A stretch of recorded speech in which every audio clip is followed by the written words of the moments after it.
Chris's channel right here. So we got GC in the house. Nice to see you, Gary. Andrew, welcome back. It's always nice to see you. Let's see here. Yeah, it's kind of it's fun. I try and get Bigfoot Dwarf BDF is or God, how did I mess that up? BFD. It's nice to see you had a great live last night. I enjoyed it, and I love your guests. You definitely have a knack for it. So continue to do what you're doing. Let's see here. I'm crazy about you. Oh, Jason Finch and Jason's in the house. Nice to see you, Jason. And I think I got everybody on my end. We do have everybody over on X. Welcome, Facebook, and all the other platforms that we are streaming on. So yeah, Chris, is there anything you wanna touch upon or go into? I am just very excited to get to talk to Steve. I was actually just talking to Nathaniel right before I came on. I know he was a little busy today, so he couldn't make it with us, but he's gonna, I think, come on with us in a week or so. He was saying he wants to join us. Yeah. So, but we were just talking about how bad some of the, I guess, podcast researcher-esque scene is getting, and how shady some of the people act and behave. Isn't it getting crazy? We're coming to a breaking point on some of this. It is crazy. It is. And some of the stuff people are upping. And I said, I found more deception, more, elaborate. And it's like, that does nothing for anybody. That does nothing. No, it doesn't help. It doesn't help. Also doesn't help that people they're running different, I don't know if it's psychological operations that are going on, or they're just trying to make money and they're grifting off people, but they're retelling stories I've heard now years and years ago, acting like it's brand new, and the podcaster's acting like he's never heard the story before. Like they have amnesia or something. Yeah. It gets very old. It does too, and people forget. I said, there's some people, because I've been doing it a lot longer since I established this, but there's people I've interviewed over the years, and all of a sudden, now they've got this whole, they've gone from being a contactee to a head of the galactic whatever, and I'm like, but that's not true. That is not true. What do you think? I'm just gonna go along with all this? No. And I just heard, I think Steve talking about this on his last show with Fringe and Nathaniel, how they noticed people have like a different even story that they'll talk to them about behind the scenes versus what they present to the public about what they actually believe or their experiences. And it's just very disingenuous. Yeah. It is too. And a lot of them are acting. I was just asking about someone behind stage with them too before you got there. I was like, are they real? Do they have, because so many times you get to the bottom of this and the person behind it is like, it's a total, they're acting. They are actors. They are bad ones at that. But that's what it boils down to. Yeah. But yeah, so without further ado, should we bring Steve on out here? Steve, Mera, if you guys don't know him, he is absolutely fantastic. He's no stranger to either channel, but I know Steve, I'm just going to let you do your own introduction because I think you do it so well. You're so well spoken. And last time you blew my mind. I had to you could have heard it, Chris. I was like, you literally blew my mind last time. I took a couple days to recover. So welcome back. Yeah. No. Well, first off, thank you for having me on, guys. Yeah. So introduction. Yeah. Well, I'm an experiencer. I've been since I was 7 years of age. Phenomena came knocking on my door, and not the other way around. But being an experiencer gave me the perfect opportunity to bench test something because science wants regularity. Experiencers get regularity. So for me, it was kind of an option to, when I was doing investigative research, to bench test the phenomenon that I was experiencing. Well, phenomena, really, and various different stuff. And I got involved in investigation and research. I started in 1983. Investigating, I was involved in the ufological and the paranormal. After some time, I ended up doing corporate investigations, confidential corporate investigations, and this was done under the, it was a specific office in my city, which reached out to me on behalf of, well, the first corporate investigation I did was for the Ministry of Defence. It was one of their own buildings.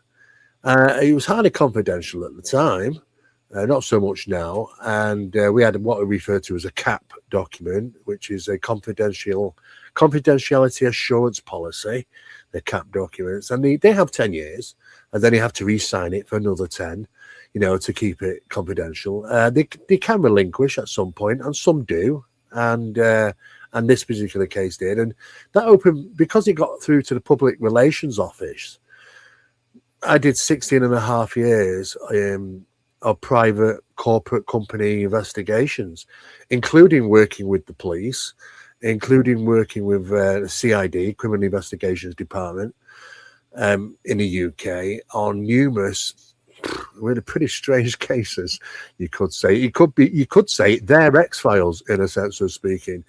I think after leaving that, I mean, I didn't really leave it. We still do the odd corporate investigation now, but I just needed to spend more time in research, really, because that's really what I wanted to do.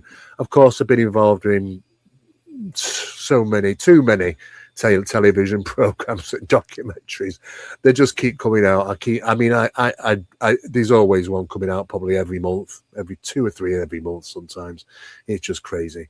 But it's about networking at the end of the day. And of course, I'm an author, I'm an international lecturer, and I'm on a number of think tanks. We run our own investigation training courses, and that's pretty much it, really. I mean, we're involved in some very high experiments over the years, and that's where the 3-letter departments started reaching out to me regarding who am I, how do I know certain things, and we have an understanding now. Let's just say that. But all good fun. But like I say, a 360 degree still. But I'm still trying to get as much investigation in, or should we say the experiments in. I mean, I don't think we need to investigate much more. Well, we will do to help people, of course, but I'm the head of the scientific establishment of parapsychology here in the UK, but I'm also the chairman of an organisation known as Manchester's Aerial Phenomena Investigation Team, which was formed in 1973. I just took over it. But still all the case files from 1973, they're just as crazy back then as it is now, really. I remember, oh, sorry, Coley.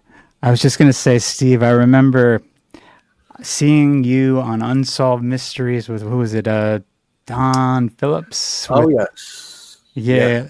I literally probably watched that less than a year ago before my first podcast with Nathaniel. And now here I am talking to you, which is so funny. Well, I mean, well, Don is a catalyst. I mean, he's exceptional at what he does. But we met up probably about 10 years ago. I mean, I put the phone down on him 3 times. I'll be honest with you. I don't look, and I said, look, I'm not the guy you need. I mean, if I come in there and I find anything dodgy, I'll ruin you. Yeah. I will do. I don't care. I will put it out. And he said, Steve, you're the perfect person. You're the ideal person I need. And that's what caught my attention. So I thought, okay. So I went down and I expected to be there for an hour. He was going to demonstrate some things to me. I was there for 12 hours. And my mind was pretty much blown. He is quite unique at what he does. And what he's communicating with, well, I can only class it as NHI, and that's what's led me into experiments since 2003 in regarding NHI communications and interactions, which is very enlightening, actually, some of that stuff. So, yeah, it was an interesting show. It was interesting to see Hollywood turn up here in Manchester. That was interesting. Yeah, it was wild. That was wild. Very, very good, very good stuff. Sorry, Cole, you can go ahead now. No, I was just going to say, imagine that about the 3-letter agencies. But I was talking to Steve behind, and I was like, you do get offered a deal. You do get offered, but with that deal comes a very big price. And as I said, what's the words we use? Towing the line. Yeah, definitely. Towing the line. That's the words we used. But the thing is, I'm not sanctioned. I'm unsanctioned delivering to the public. I'm not sanctioned by any 3-letter department. But they were intrigued, and certainly, some of the research that we got and the conclusions that we put, and when we first put those conclusions out, oh yeah, they were onto us. Okay, they wanted to know who we were. The first question they asked me is, "Do I work for the MI5 or MI6?" I said, "No. Who do you think I am? Some sort of James Bond person? Going to work for the Ministry like, of Defense? How did you make it through? Yeah, our paperwork here. And then it was like, well, have I worked for the CIA, Department of Defense? I said, no. I said, have you been in communications with Kit Green? Well, anybody who knows who Kit Green is will probably have a raised eyebrow and go, okay, that's an interesting question. No, I hadn't been in talks with Kit Green, but I do know of him. But they wanted to know how we concluded what we did. Well, it's a bit naive to think that, they shouldn't be so naive to think that the general public aren't going to catch up and conduct experiments and find similar things that they know. And this is what's happening today. People are finding out for themselves. You don't need to be part of a 3-letter department to find out what the phenomena really consists of. That's very true. Yeah, very true. How I have heard that they might, I think it was from you, that there were possibilities of something like Skull restarting, or is it still ongoing? Things like the Skull experiments? Yeah, I mean, there's a lot of people who don't actually know Skull. Skull's probably about one of the most significant experiments in history, really. But yeah, luckily for me, my colleagues, the people I work with as well, were involved in Skull. And I was closely associated talking with Robin Froy, who constructed Skull experiment. The whole aspect of that, though, was, he went off at a tangent. It was initially to be able to create a device which you could basically communicate straight away, with what they refer to as spirit. However, they got a little bit more what they bargained for, and that opened up a doorway to incredible things taking place. Now, there was a further one known as kind of Advanced Skull, and that was a couple of people who else I knew. So there's basically 4 people. I met with these 4 people. I was interviewing them, and these were 2 of the most, I would say, the most incredible physical mediums I've ever witnessed. I went in to interview them, and it was pointless me interviewing them. I'm putting my my pad and my pen and my briefcase on the floor, and I'm putting these on the table, and it's just pointless me interviewing them, because whilst I'm putting my pad and the pen on the table, there's plates moving and these forks and knives and things all moving on the table, and I just thought, what is the point? There's just no. I just end of interview. I don't need the proof. I'm seeing it with my own eyes, and they were incredible. Oh, it was crazy. So that was Advanced Skull. But the thing is, with Advanced Skull, it didn't really want to get too much heavy. It didn't want to go down that road of the NHI. They wanted to get into sort of the paraphysical aspects of the phenomena. And this is where we had things which are morphed in the wall, a chair, flowers that came through the ceiling. These were roses, but some of them were still caught in the transaction, the process of coming through the ceiling. They got stuck there, there were manifestations, and there's some very interesting experiments in that, which some aspects superseded Skull, but other aspects didn't. So equally, it's just as important. Whilst this is going on, I'm talking with Robin and introduced Robin to the Phenomena Project. A Phenomena Project was born, which is basically what we were doing, our team, and dealing, obviously, talking with these guys as well from Advanced Skull. And what we wanted to make sure that we didn't want to get so much, leave the spiritual stuff to them. They're doing a grand job. I want to go back and revisit Skull and go, okay, I want to know what the NHI stuff is. I want to reach out. I want to know the process. So we did about 9 years of those experiments. And there were 6, when I say 6 experiments, there's a lot of work in an experiment. So it goes on for quite some time, but 6 individual ones. And when we finished, there were 17 areas, 17 research programs which are being conducted. And I think there's about 30, 40, 50, 60, about 5 have been released. There's 12 that haven't as yet, because they're still being worked on, believe it or not, And sometimes it's not down to us. Sometimes it's down to them, which reach out. And they there are different things. There are hierarchies, different names. But the whole process of Skull is that you were dealing with essentially a Skull team, which was, you've got your mediums, you've got your people conducting this type of seance. It's a certain type of seance. And of course, you've got your spirit team. Mm-hmm. Now, your spirit team in ether, apparently assisting you. Now, when NHI comes along, they were in control by the NHI team. And there were 9, the Council of 9. We've heard this so many times. The 9 were basically took over the Skull whole thing. They took over the spirit team. They lost control. You can't close down a seance when NHI come along. They're in control. And unfortunately, the floodgates just opened the floodgates. And there was total loss of control. I mean, there were some incredible things what NHI can do, especially in a 12-foot by 9-foot room. It's mind-boggling. But at the end of the day, we realised then, okay, with set a bar there, there's parameters, things that can be experienced. Now we need to go back and see, can it be replicated? And can we break it down? Can we look at you could say the paraphysics of it, or the supernatural aspects of it, or the paranormal mechanics of it. You can call it different things. But we want to break it down. We want to see not the phenomenon, but we want to see how it ticks. That's the end result we're experiencing. How does it get there? So those experiments were very interesting. And of course, that caught the eye of a number of officials over the years, for sure. Wow. What's your understanding of the 9 and what they're coming up, I guess, in the prophecy for the coming year? Well, the 9 he's like a council of 9. It's been referred to as a council of 9, or the 9. But apparently referencing that there were 9 individual non-human intelligence, non-human being, but these go back a long time.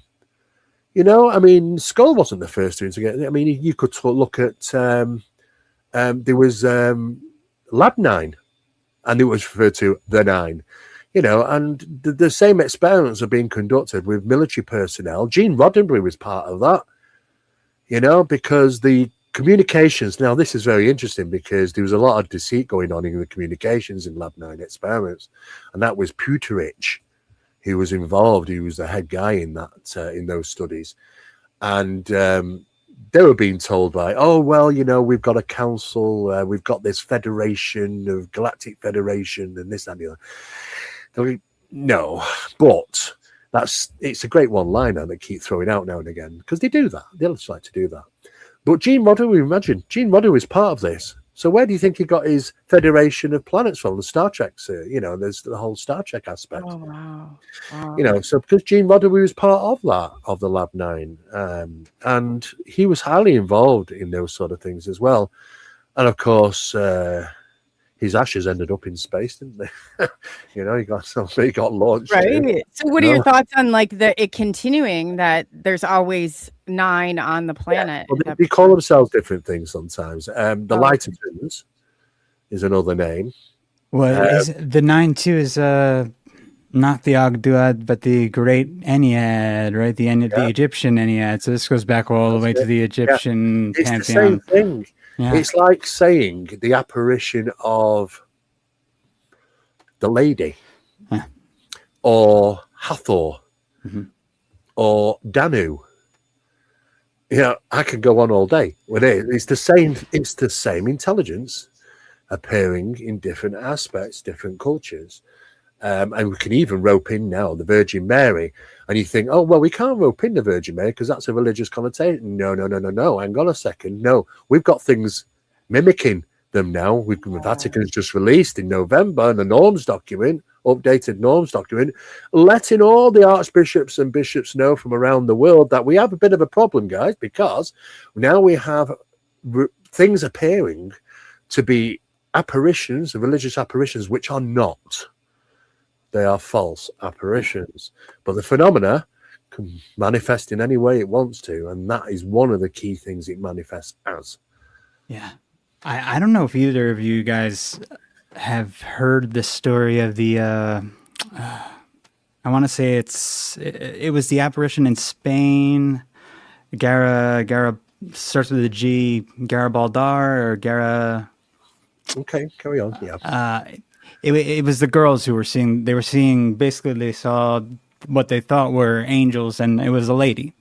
Right. And they were running backwards through the towns, up the mountains, with their heads held straight up as they were having interactions. But they said they would find themselves on this separate plane when they were interacting with the lady, which that reminded me of the telepathy tapes and Yes, how the those hill. Yeah. and I was like, there's something really strange going on with these apparitions and of the lady and things really like the is. telepathy tapes.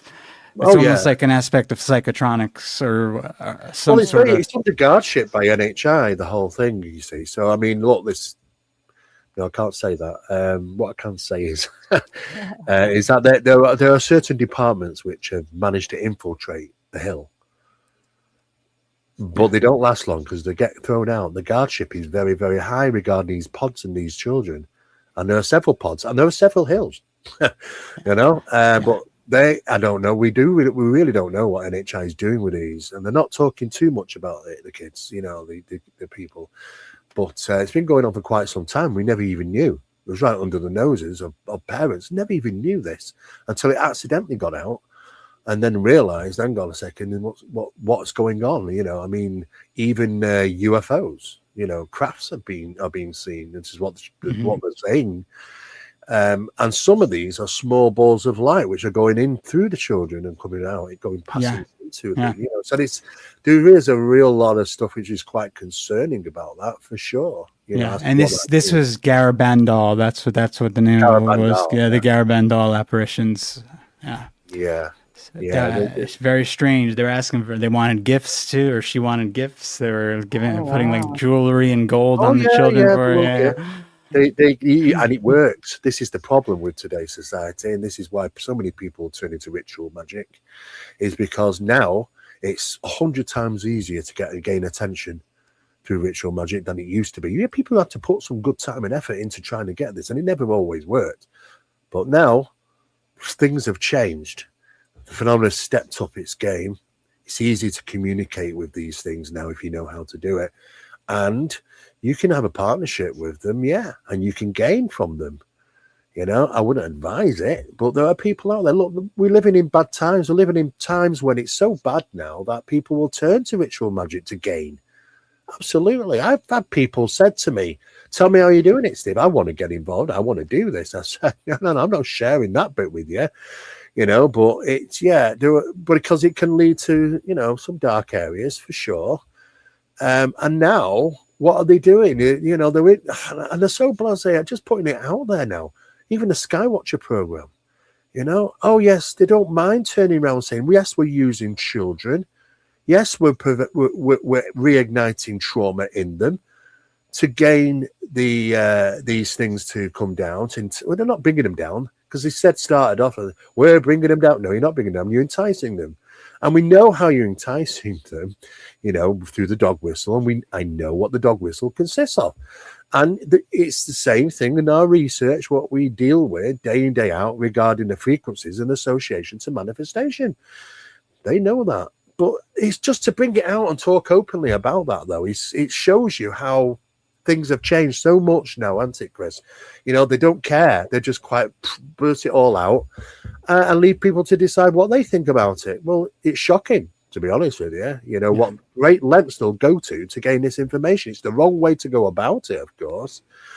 So this is why I do the research and the experiments to try and gain a better understanding of what we truly are dealing with, so that we can kind of navigate it a little bit. I mean, don't get me wrong, doing those years of experiments, we did it wrong at first. We got hammered for it. We learned the hard way. It's not good. It's not pleasant sometimes. You catch the eye, you annoy them sometimes. Other times, we can glide through it, but it's troublesome. And it's a learning mechanism for us all, even writing into new protocols to protect ourselves. But you've got to step one foot in there you got to immerse yourself, not fully, but you got to keep one foot in there, and because you can't learn otherwise. Yeah. So we kind of very cleverly worked out a best way to how to go about doing that, which was not taken on board by the NIDS team at Skinwalker. They didn't write the protocols in, and they played hell with them, and Bigelow as well. Oh yeah. Oh, he went through hell, poor guy. Do you think well, it's rumored to be, I don't know if you've ever heard, there's actually another one, McBurney. He was on before. They think he has the real ranch, the real Skinwalker Ranch. It's very interesting. Well, the thing is, it's not the ranch, it's the land. And the thing is that the area which is under infection is outside as well of the Skinwalker Ranch. It's the perimeter of it is a lot bigger than the ranch land area itself. I mean, you only got to travel about a mile down the road and talk to the people, and it's incredible what they're experiencing in their own homes. And people from down from the Sherman Ranch or the Skinwalker Ranch. And his sickness, these are unusual sicknesses, and there's lots of things. The Native Americans say that the land is sick, basically, and in a sense it is. It's a magnetic anomaly, a potent positive magnetic anomaly. These have had an association to the phenomena for a very long time. In 1984, DOD recognized that. They were connecting the phenomena with these locations in 1984. And now they just upped the game and realizing how many of these certain locations there are around the world, which is highly associated to what you might refer to as high strangeness, a cocktail of various different type of phenomena. Yeah, I was going to ask you about this, Steve, about this association between positive magnetic flux points and negative magnetic flux. I don't know if you want to call them flux points or zones. Like there's different types of phenomena that occur in each one, right? In the negative and in the positive. Yeah, well, you do get phenomena in both, but it's different. Yeah. It's a very different. In negative locations, they've been negative for a very long time, and there were aspects of this which was recognized by our ancestors in negative areas. There's a lot of sacrifice, in those locations, and that's not by chance, of course. But there is phenomena in both, but it's a double-edged sword. You've got it both ways, but it's different. It's different. You get slightly different stuff in the negative regions as opposed to the positive regions. And of course, negative regions are associated to, suicides and illness and high crime. All you've got to do is look at Los Alamos Labs, and it's literally in a negative black well. And I think they've had about 16 suicides there at Los Alamos Lab now, and it's just on the increase. It's just terrible, and it's the areas. I think there are good points to live, bad points to live, over long periods of time. But we're just trying to understand that. Look, we're not learning something new. We're going back and learning something old. But our ancestors knew this. They didn't go and live there. They thought they go and live in somewhere else. And this is what they did. So we've got to kind of go back in time and kind of relearn the old stuff to realize that, yes, there are certain key areas on planet Earth which really belongs to the unseen, the phenomena, which takes control, especially in rural locations of positive magnetic anomalies like national parks. And other locations, which, some are at sea. There's the South Atlantic anomaly, which is growing by the day, which is highly concerning. But the phenomena is associated to that location as well. So, but it's not something new. It's gone on since 1984. It's first recognized. But what we're getting to is that these key areas have hemispherical electron diffusion regions. And I don't like to use the word portal. It's too fantasy for me. But that's the professional name, and they exist. I've witnessed them. I've seen them activate. I've been there when they've activated. But the phenomena utilizes them to fast track from one location to another. You want to know what's interesting? There's a Rudolf Steiner lecture that he gave sometime, I believe it had to be around 1900, because that's where the majority are either early 1900s or in the late 1800s. And he's talking about how America was essentially the Americas were discovered twice. and that there was a Papa Bowl that you could have find that restricted travel there for a while, and the reason being was the magnetic qualities of the land here being in a state that wouldn't basically fit or correspond well with the European mindset. Like it would basically, they would be possessed or act out in ways that wouldn't be positive if they had traveled there. Yep. They are around, and the authorities know about that. Yeah. But you can actually get to some if you're willing to climb mountains. I mean, literally climbing up these mountains and stuff. But I mean, I was at one in June. Was it July last year? And it's just been in the right place at the right time, and it activated whilst we're there. And the thing is, we're in a location where we've got no cell signal. Mm-hmm. Nothing. You're not going to get anything up there. It's dead. And all of a sudden, we feel this sensation come over us. The body reacts to it. Then you start to hear a humming sound, which is coming from the mountain itself. And then our phone started pinging. And it's picking up a cell tower. Not a local cell tower, because the GPS locked it. Yeah, the cell tower was 4,200 miles away in Canada. One cell tower, and it's next to a lake in another highly profound UAP location. How did it reach our phones? Because whilst it was activated, and they're utilizing these things because they fly down from the sky.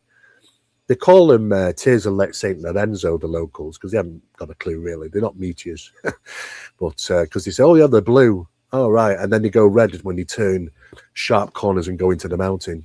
Well, they're not meteors then. Yeah. And it's the same mountain. And the thing is that when we're receiving this ping, we located it, and we knew that, well, whilst they're going through, signals can pass through. And we got a signal from that cell tower right by a lake in Canada on our phones. And you can see the GPS logging on it. It's just crazy, but it's, these things do exist. It's just unbelievable. Unbelievable. Nathaniel was in chat earlier. He said you're the GOAT, Steve. I'm the GOAT. Oh, he's the GOAT. He's very, he's got his own certain skills, incredible researcher. And it takes dedication. It takes years of study, but it's always great to be able to come at from completely two different angles, and you meet in the middle and you go, well, hang on a second. We've both come to the same conclusions here, but completely different ways. And this seems to happen when you spend enough time in the research. You start to realize, hang on, there are many paths to conclusion. And it's an honor to actually work with him, to be honest with him, because he's a wealth of knowledge. Yeah, I heard I was watching a show that you both did yesterday and released, and he was talking about the apports and how I guess it's really designed, if you look at it from, I won't even say this correctly, from like a parasite, viewpoint. Well, yeah. And how they'll parasite or parasitic. Yeah, I mean, apports are quantum anchors. That's the bottom line. The thing is that we're even looking at the studies now, when we've done investigations of the leapfrog phenomena of poltergeist, because poltergeist, what it tends to do, what it was doing was actually manifesting items, it infected a home, and it was the apports, instead of appearing in the home, were appearing at a house down the street. And then the phenomena leapfrogged to that location because it had already put an apport there. So in other words, it quantum anchored itself in that place and then leapfrogged away from us to the other location. We realized that these things have never been random. Oh, it's just moving. It's just because we just thought, oh, it's just for trick. They're just tricksters. They just like to mess about. It's just for fun. No, there's a highly intelligent mechanism that's here at play. And when you start to realize, hang on a second, you start to get into the aspects of how it's doing it and why it's doing it and how to confuse it, because you can play it. So, it's like a rule book. It has its own rules, and it's like multitasking in a sense of speaking. So we remove the apports. The apports become, which are hot, not in a sense, when I say hot, I don't mean they feel hot. Some apports are hot when they are actually first found, but usually about 15 to 26 degrees higher. But when I say hot, I mean that they're active. That phenomena takes place around the airport. So we locate the airports into a secure location. The incidents are taking place, and we go into our lockup, and there's things all over the place. You're thinking, well, we've got the keys, nobody else can get in there. The airport, that it's tracking, the phenomena is tracking the airports when we move them. And of course, what happens is it goes on for a few days, and then it stops, and it goes back to the home. So something comes along and goes, hang on, I figured it out. Something wasn't right. The phenomenon is not going to where I wanted it to. It's now going over there. That's because we removed the quantum anchor. So basically, it got diverted temporarily anyway. But what's really interesting about airports is that people thought for many years that the airports are just, it's just an item, their item. It's got moved and misplaced by the phenomenon. Well, actually, the evidence would support that it's not even the item it left. If you actually go through the analysis on these things, it's far from the item it left. And that's been backed up by people that have found them in the wall. I mean, I think I talked to you last time about some of this, but we've got this, it was an urn, little gold urn. Oh, but, yes. You showed me that. Yeah, I showed it, yeah. Well, there's two urns because what happened was one was the airport, which was found in the refrigerator of all places. Yeah. It's done on purpose because they are very resourceful at what they do. Don't waste actions. You don't accidentally put it somewhere and think that you might have put it there yourself. No, it won't do that. But then about some years later, they knocked down the wall. And in the middle of the wall, it's never been knocked down before. In the middle, in the cavity, is the urn. But that's the urn that disappeared. That's the true item. It was replicated and put in the refrigerator as an airport. And this is when people say to me, look, Steve, I've had poltergeist, because people used to write these rule books. Yeah. Oh, poltergeist, it's all about children and it's all about adolescence and spent up, psychic energies and PK and all this sort of thing. What a load of poppycock that is. Absolute rubbish. Yeah. It was never written in stone. Some of these establishments in parapsychology come forward and said, yes, this is what it is. This is how it works. No, it doesn't. I've done investigations of two 70-year-olds, man and wife, who have got a poltergeist for 9 years. 9 years. That's not short-lived. Some people have traveled around the world to try and get away from poltergeist phenomena. And I've said to them, how's it? Because she says, I don't understand, Steve. How does it know where I am? And I said, do you wear glasses? She said, yeah. I said, what about earrings or necklaces or ring on your finger? Yeah. I said, I bet you one of those an airport because it's quantum anchored to her. And this is how they they're can putting do this. Tracking devices basically on It's people. basically a tracking device. Yeah. I mean, you wouldn't know. You could go home. You see, the thing is, you could be out at work. You could go home, make yourself a cup of coffee, and the mug you're using is an airport. You'd never know. You'd never know. Yeah. So this is the problem, that we're very lucky when we come to finding out that when we do find an airport, because most of them are done very secretively, and even to the point where things have been thrown, a man and a wife on an investigation where I was doing, they were having an argument. They were having poltergeist stuff going on. It was getting to them. They were getting stressed. He's arguing with his wife all the time because this is what it loves, the vexation cycle. That's a parasite, it's what it loves. She's got a collection of pot cats on the shelf. Collectible.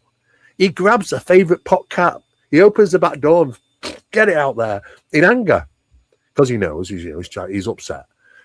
It lands on the stone flags and it shatters. Yeah. 40 minutes later, it's back on the shelf. It's not broken. He goes outside to look. There's nothing there. Where did the original one go? It was in 1,000 pieces, but it's back on the shelf and repaired, manufactured. That pot cat's with me. Well, it's in my collection. They're not hot anymore. They've disconnected from the phenomena, but I have quite a rare collection. But the thing is that when people are reporting, I have coins turn up, and they say, well, where are the coins from? This is a guy in Atlanta. He said, well, they're from Spain. I said, what? You're telling me all your coins are from Spain? I mean, you live in Atlanta. Yeah. Why are you? I'm thinking to myself, I wonder if there's some guy that lives in Spain that's getting all the coins from Atlanta. You know, you got to Can you think. imagine at some point? I mean, I don't know, but I've been there before too, where it's like something so unusual, and I'm just like, well, it's got to be a coincidence. But at a certain point, you got to realize this is not. Oh yeah, they're exceptionally clever at what they do, and there's a mechanism at play here. But there are things that they do. There's a process, a pattern of how they interact, and it can sometimes it can go on for a long time. It just depends on how strong they are, really. The whole idea is trying to break the vexation cycle. So, because you never get rid of them, you're just trying to encourage them to leave, basically, because you're not getting as much vexation from that environment, and you might be able to get it further down the road. That's all we do is shed to somebody else, unfortunately. Right. How long do they last? How long do they stay hot for? Well, the airports, the longest one's been 4 days. Oh, I mean, once it's been removed. Yeah. I mean, if it's in the environment, it can last for years. Sure. Years and years, especially if you don't know it is. You know, it's anchored to itself to you. Yeah, personal items mostly. I feel like what at least what some of the people who I know who have, I guess, a hard time with the more spiritual side of this is that it all seems to also match a lot of the technology that people who say they're targeted individuals who have experienced like beamforming sound, the weaponry we know now exists that they can use to put sound in your head, even if you're in a crowd, like psychotronic weaponry. It seems like now we have all this technology, and we probably had it for way longer than most people think, that mimics the phenomenon. And a lot of people will be like, well, it's just all technology. But to me, it seems like, well, they got the technology, if anything, and they're now using it because it's just easier to use by the humans who are being controlled by the whatever is on the spiritual side. Yeah, well, what I can say about that is that the CIA mastered this in the late 1980s with the help of the Russians and the help of the Soviets mostly. Yeah. These scientific experimenters that were involved, and they managed to weaponize it around about 1988, 89. They weaponized phenomena, you know, and now they can utilize the same sort of things what we would experience the phenomena would be capable of. They've been wanting, that's all it is for them, is about weaponizing it, you know. And of course, you're not only dealing with that, but you're also dealing with PSI warfare. You know, you've got other people in other countries which have got specialists, and even those will battle it out between themselves regarding information. And I mean, look, you've got to consider that the phenomena is covert, and it's probably one of the best forms of espionage. And because to find out information, it could be looking over your shoulder right now, looking at what you're writing. Okay. You know, you would not know. I know. You know. If it's answerable to something, that phenomenon is answerable to somebody through process gifting, is getting something in return, it will deliver the information. We've done experiments like this. I mean, I had 100-mile distance on an experiment. 100-mile away, they're communicating with non-human intelligence. It's during our experiment. I'm 100 miles away, and I've got something holding in my hand. And I get told from them asking, because it's on a phone call, them asking NHI was immediately, there was no thinking, no, about a second. It was immediate, you know, to tell them what I had in my hand. So, you know, it was less than a second. It knew what I held 100 miles away, you know. Now, if you can gain a partnership with that, then you can get them to deliver information that what they are experiencing at another location somewhere else. So they're spying, basically. They can provide that information. This is the principles of PSI warfare. They've been doing that for a long time. Yeah. And I've always said this is why I wish more people would study the occult, because you not practice dark occultism or anything like that, even just study it, because these techniques all seem to stem from various forms of occultism. Well, it's all is. I mean, you'd be surprised. I mean, look, it's everywhere. Occultism, our world is like that. It's like saying, you know, it's like saying, you know, superstitions.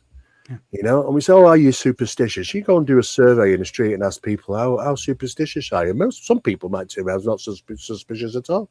Said, "Would you walk under a ladder?" Did say no. Would you open an umbrella in the house? No.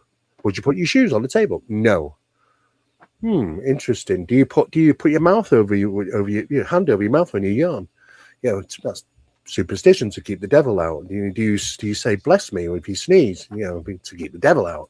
You know, our lives are entwined with superstitions, just as much as our lives are entwined with occult practices, ritual practices. Even going to church is a ritual practice. You know, there were so many things. Saying grace at school over meals is a ritual practice. You know, our lives are full of this thing. You know, so. You know, we've been tarnished right from the beginning because we had a relationship with phenomenon, and we've always had a relationship with phenomenon. You know, now the thing is that it's going a bit overboard now with some of the occult practices that are taking place. Of course, it's crazy times, but that relationship is still strong. It's still there, but it encompasses all. You know, I mean, there is only phenomena.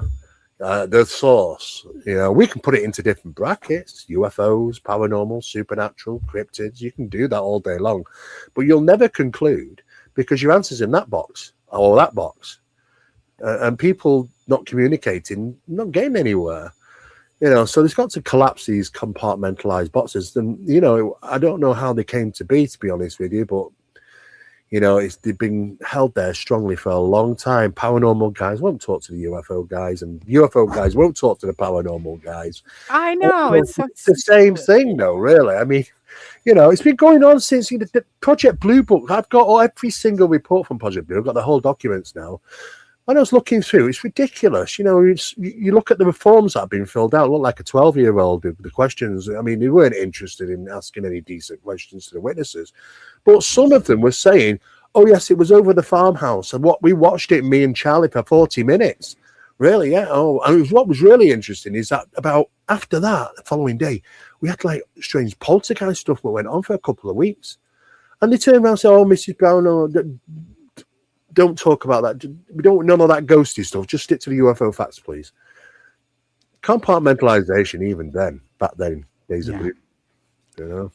Well, my question is, when you're at these think tanks, say, is there discussion that there's more than likely a group of individuals who are using advanced tech from however they got it, by any means, however they were able to come across it, whether it's through ritual practice or through their bloodlines who've had it forever, that are using it and for the phenomenon as like the almost legacy acting programs and stuff. Yeah, well, the legacy program is a bit more of a front than you think, actually. But I can't go into that, unfortunately. But what I can say is that yes, there is technologies.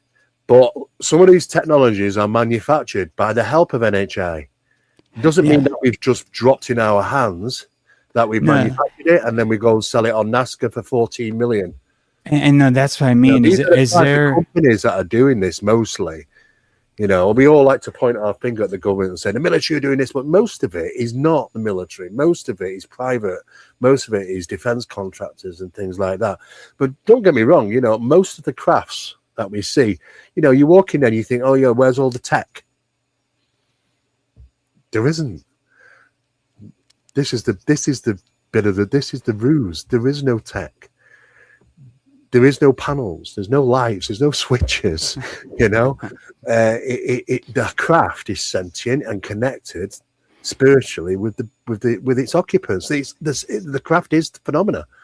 Yeah. You know, it's what they refer to at the top end as spiritual technology. If you can wrap your head around that, then you're halfway of getting to understand what this phenomenon represents. Yeah, that's really all I can say on that at the moment. Right now. But there's a bit of a ruse about, oh yes, we're going in there and we're scrapping it and we're pulling out wires and this, that, and the other and doing all these wonderful goodies. You know, some of these things are gifted on purpose. In fact, some, I know at least two, which were in the middle of the night, came and landed next to a military base out there in the desert. I can't tell you which one. And they left him for 7 hours. Eventually, got in there, and there's nobody there. Just given. But there's nothing in it. It's just, hey, now what they can do is that they can look at when it's physical, because it is a metaphysical craft, which can be when it's got the right pilot, should we say, in it, the connection to it. It's disconnected from phenomena, so it's physical in nature. It leaves marks, and on the ground, it's physical. If you bang it, you can hit it. So they can start taking parts of that apart and realizing that, well, it's manufactured as a mold. It's also manufactured under zero gravity. Doesn't mean it's in space, though. That's a different thing as well. We'll get to that at some point. Underwater, right? Yeah, and the thing is that we talk about the metamaterials. They're scratching their heads going, why did we not realize we could manufacture this? And it's like, well, because we never thought to put that with this and that with that. Mm-hmm. That's all. That's the only reasons why we not discovered the magic of metamaterials, is because we never thought to put those cocktails together. But none of the materials that they've got are extraterrestrial in origin. Yeah. And if you're going to turn around and say 4% of it is isotopic differentials, it's a lie. It's not. They're all earthly. I mean, I've actually got the reports from the science papers of the analysis of these things, all earthly origin, all items, every single thing you can find on Earth. It has to be industrialized. It has to be very cleverly manufactured, but it's made from the properties that we find here on Earth. We're not finding extraterrestrial properties because the phenomenon is not extraterrestrial. It might be interdimensional, the spiritual aspect of it, the astral aspect of it, but they can switch it at will. They can be physical 1 minute and non-physical the next minute, and that's the craft and themselves. Yeah. Sorry, Coley. I don't want to keep asking. No, go ahead. No. I'm wrapping my head around it. The last time I spit out a couple words. It's a difficult one. It's a difficult one for me to digest, really, to try and work out. Hang on a second. So basically, you're telling me that it's magic. Well, yeah. And this is why all the people, researchers in the past, have given little clues to it. Yes, it is, in the sense of speaking. It's your spiritual, it's your astral, it's your ethereal. But at the same time, it can be your physical and interactive. And that's them as well. So this is no reason why they can walk through walls and then pick you up out of the bed. Same for apparitions, and walk through walls and prod you in the back. The mechanisms that they use is the same aspects. It's one and all, the source. But it delivers things in so many multiple different factions. And we're trying to scratch our heads thinking, why have we got so many different strange things here on planet Earth? Well, we haven't. We've only got one. And that's the source that delivers all. Now, what the source is, we do not know. But what we can say, it has godly abilities, for sure. And this is what is quite concerning, because we don't know, because it predates all the religions, which it does. Has religion taken it on board and aspects of this and considered to be godly? Or is there some defined difference between them? Because people will say, well, people have had bad experiences with the phenomenon. Well, okay, I get that. People have had bad experiences with deities over the, many years, so it's not always love and light. A lot of people were sacrificing to them. In fact, they demanded it in blood, intent. We hear about that in occult rituals, but the deities were asking for that a lot of the time around the world. And so it was given to them. And so those societies were gifted with knowledge, how to protect themselves when war was coming, when good weather was coming, all sorts of different things, and sometimes even helpful technologies. But we won't get into that too much because that's very secretive. Nobody wants to talk about the technologies of old. Well, this is what when I came on the show the first time with Coley, I was talking about how I have more of a negative view of what this likely is. But did my mic just go out? No, I can hear you. I can't hear you guys now. Oh, I can hear you. Can you hear? No. I might have to bounce right back out, and I'll bounce back in. I know what happens when this go ahead. goes on. Sorry about that, guys. Be right back. So, Steve, do you know anything about the gate program and about the kids and I don't know. I was given 3 different machines when I was a kid, and it all affected frequency and the blood. How does this tie in? Well, resonant frequencies can be DNA and blood types of resonant frequencies, and they can be altered or they can be manipulated by certain frequencies, and there are certain programs that they utilize to see if that you have an activated DNA. Because NHI have been infiltrating humanity for a long time, and people turn around and say, well, I'm human. Well, yes, you are. You're human 2.0 or maybe even 3.0 now, but we don't know because these transitions have been going on for a very, very long time, genetic transitions. So you could have even programmed DNA, so they know how to do that. Even humans know how to do that now. If you listen to some of the science that's coming out, NHI are well ahead of that. So yes, activated DNA, you could have, we don't need to be a hybrid anymore. When we used to talk about it in the 80s and 90s, hybridization, and I look half grey, and your hybridization now are just like the person that you live around the corner from. You wouldn't know. I agree. That's exactly where we are with the hybridization program. It's crazy. What do you think the end game is with all this? Like, do you think that they know a certain? I don't understand. I was markered since birth. I have a different blood type than my parents, but I share it with my grandmother. As kind of disclosed behind the scenes. But there's a certain element where my blood, they were obviously that's what they were interested in. I was taken to a farm. They had a microscope. I was out. It was continuously monitored. Like, what do they want? Well, they want to do experiments. Not only, there's 2 sides to the coin here. There's NHI are doing what they're doing, and there's humans are doing what they're doing. But the humans will make you think it's NHI doing it, and the NHI might think you make appear to be human, and let think that your humans are doing it. I talk with people who are abductees and stuff, and they said, well, I was sat in my doctor's office, and it was my doctor, but it couldn't have been, because she's on this craft, and she can't be talking to her doctor in the doctor's office, but this is what it utilized in her mind's eye as to what the experience would be. But the problem is that the discernment of trying to figure out now how much we are involved and how much is it NHI is getting very, very problematic, even to the point of what's in the sky, to be honest with you, because we've got UFO drones now, UAP drones, and they're just everybody's toys at the highest level, but we've got disc-shaped objects that can traverse the skies at least 14,000 miles an hour, but they have to bank. Because they're physical, and when they're turning, they have to turn like an aircraft. They have to bank. That's the giveaway of that. It's our tech, not air tech technology. When they don't have to bank theirs, because they have a bubble around them. They can go through solid matter. They can traverse. There's no sea when they go into the water. That's why they don't have to reduce speed. There's no inertia.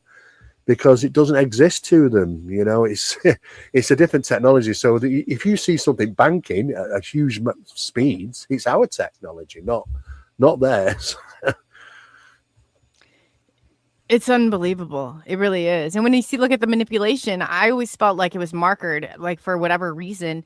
Do you know what the deal is with AB negative blood type, or what that would even cause arousal of any sort of, I guess if I was, the only way that I could figure that they pinpointed me from at birth was that my blood type and my mother's were not compatible at all. Her blood was actually attacking mine.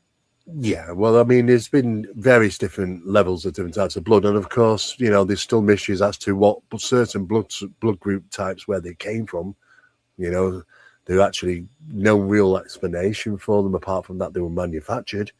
But you got to consider manufactured how and by whom, and why would it not be scattered all over? If it was a normal path that humans are going to take through evolution, we'd be having these dots turn up all over the world. But no. If you want to talk about rhesus negative, it was the Basque region of Spain, but why just that location? Right. So that shows you straight away that it's not by design, in a sense of speaking, where natural evolution, because it would be popping up all over the place, different. So you know that there are certain aspects of design, human upgrades, you could say. Humans are being upgraded, 2.0, 3.0 now, and as time goes on, because it's still happening, that we are getting genetically upgraded, in a sense of speaking. And with that comes people who have profound abilities. It's like watching a scene from X-Men in some cases. And you talk about a child that can see X-ray vision through your body, a young girl. It's incredible, and that's just one. I mean, there's a guy can set fire to things by literally touching them. Power genetics. You got, a guy that can pull a train. You got all sorts of weird and strange things. Superhumans, real superhumans. Well, something's happening. I think we're just being upgraded as time's gone on. And I think we've seen evidence over the past how we've suddenly had these jumps, because we were always looking for the missing link. There is no missing link. In fact, there'd have to be 1,000 missing links.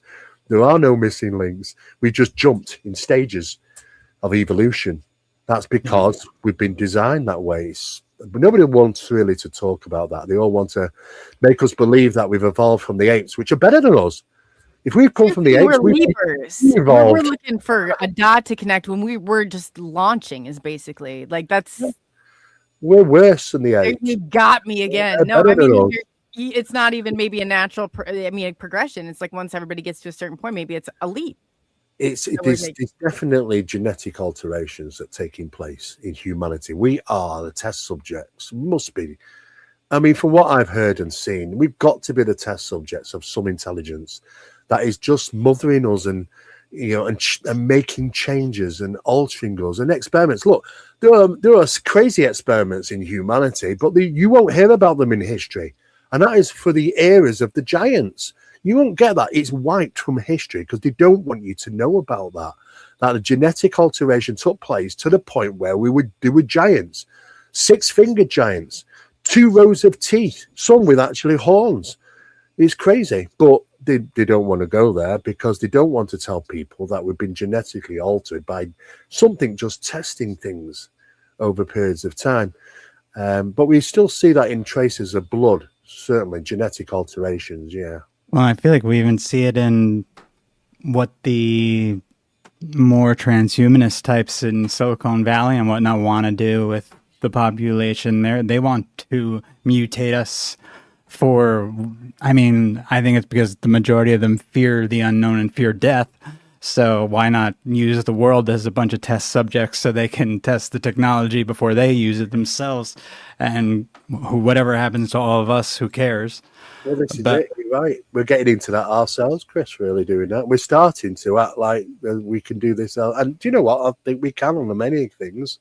We don't hear about it. We're just like human cloning. No, it can't be done. Yeah. Really? Okay. All right.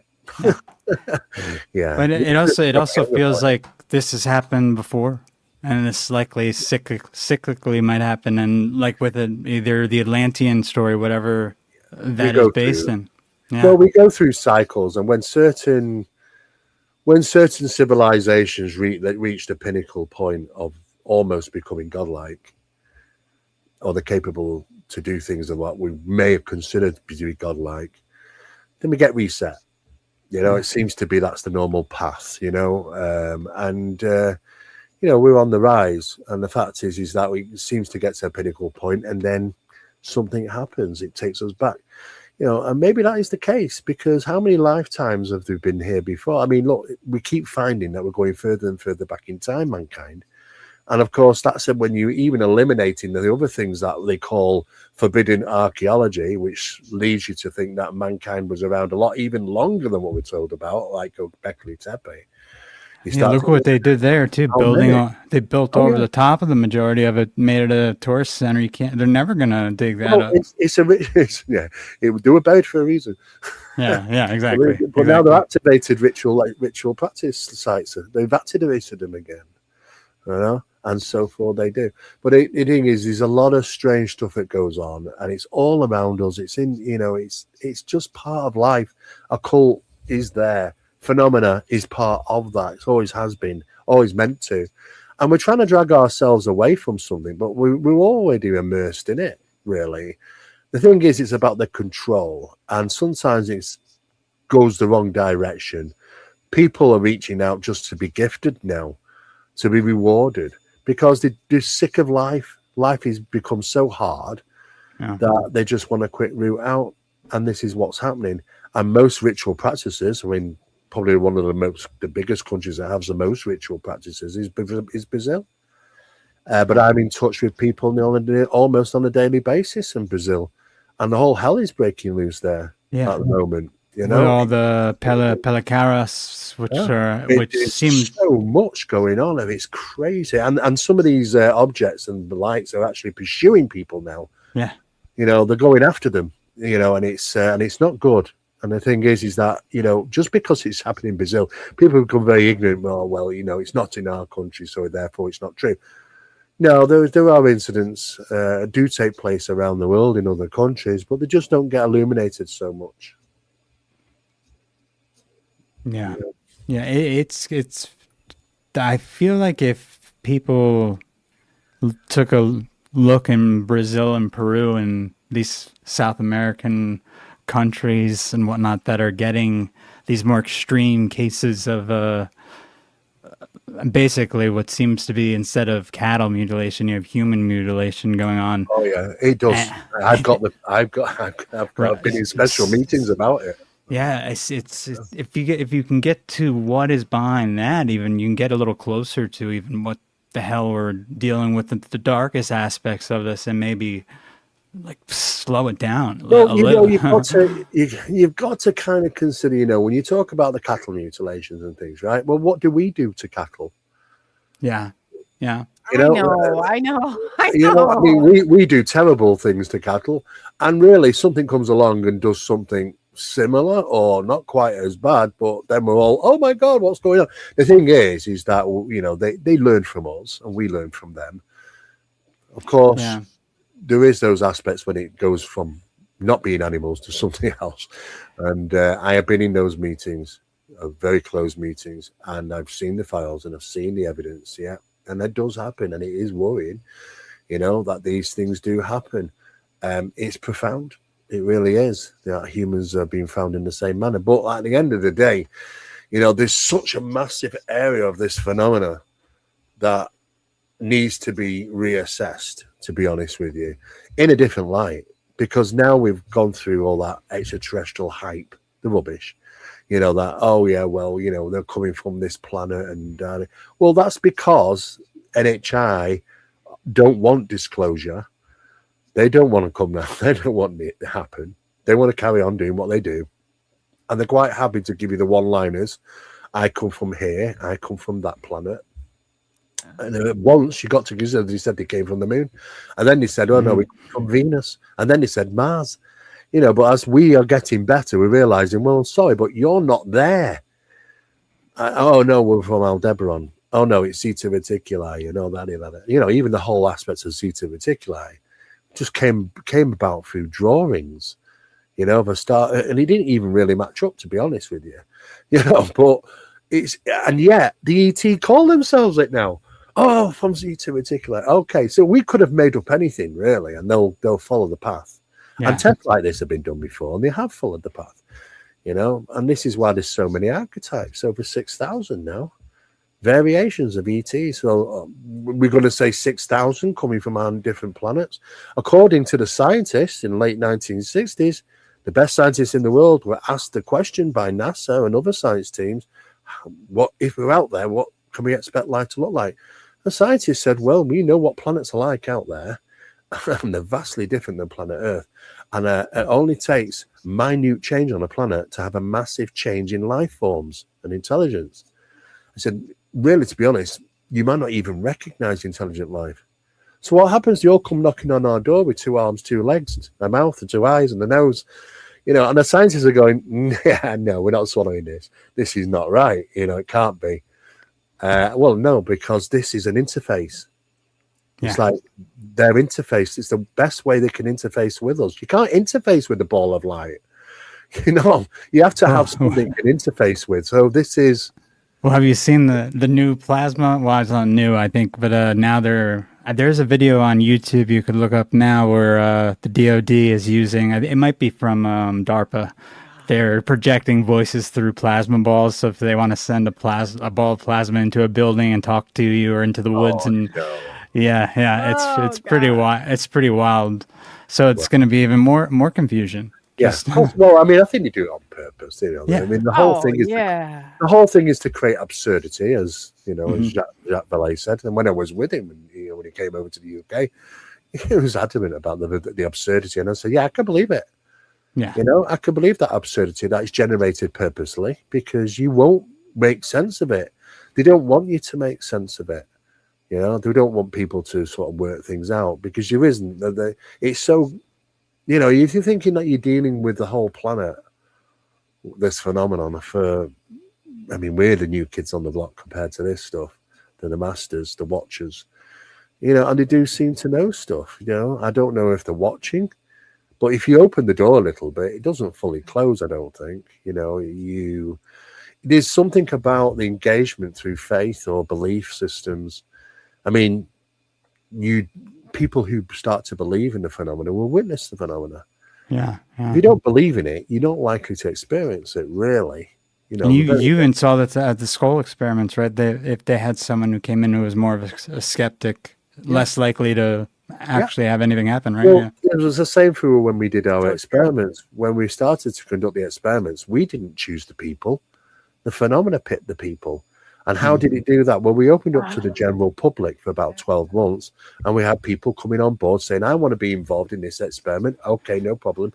And then we run the 12, it's 12 for a reason, and it's underground for a reason.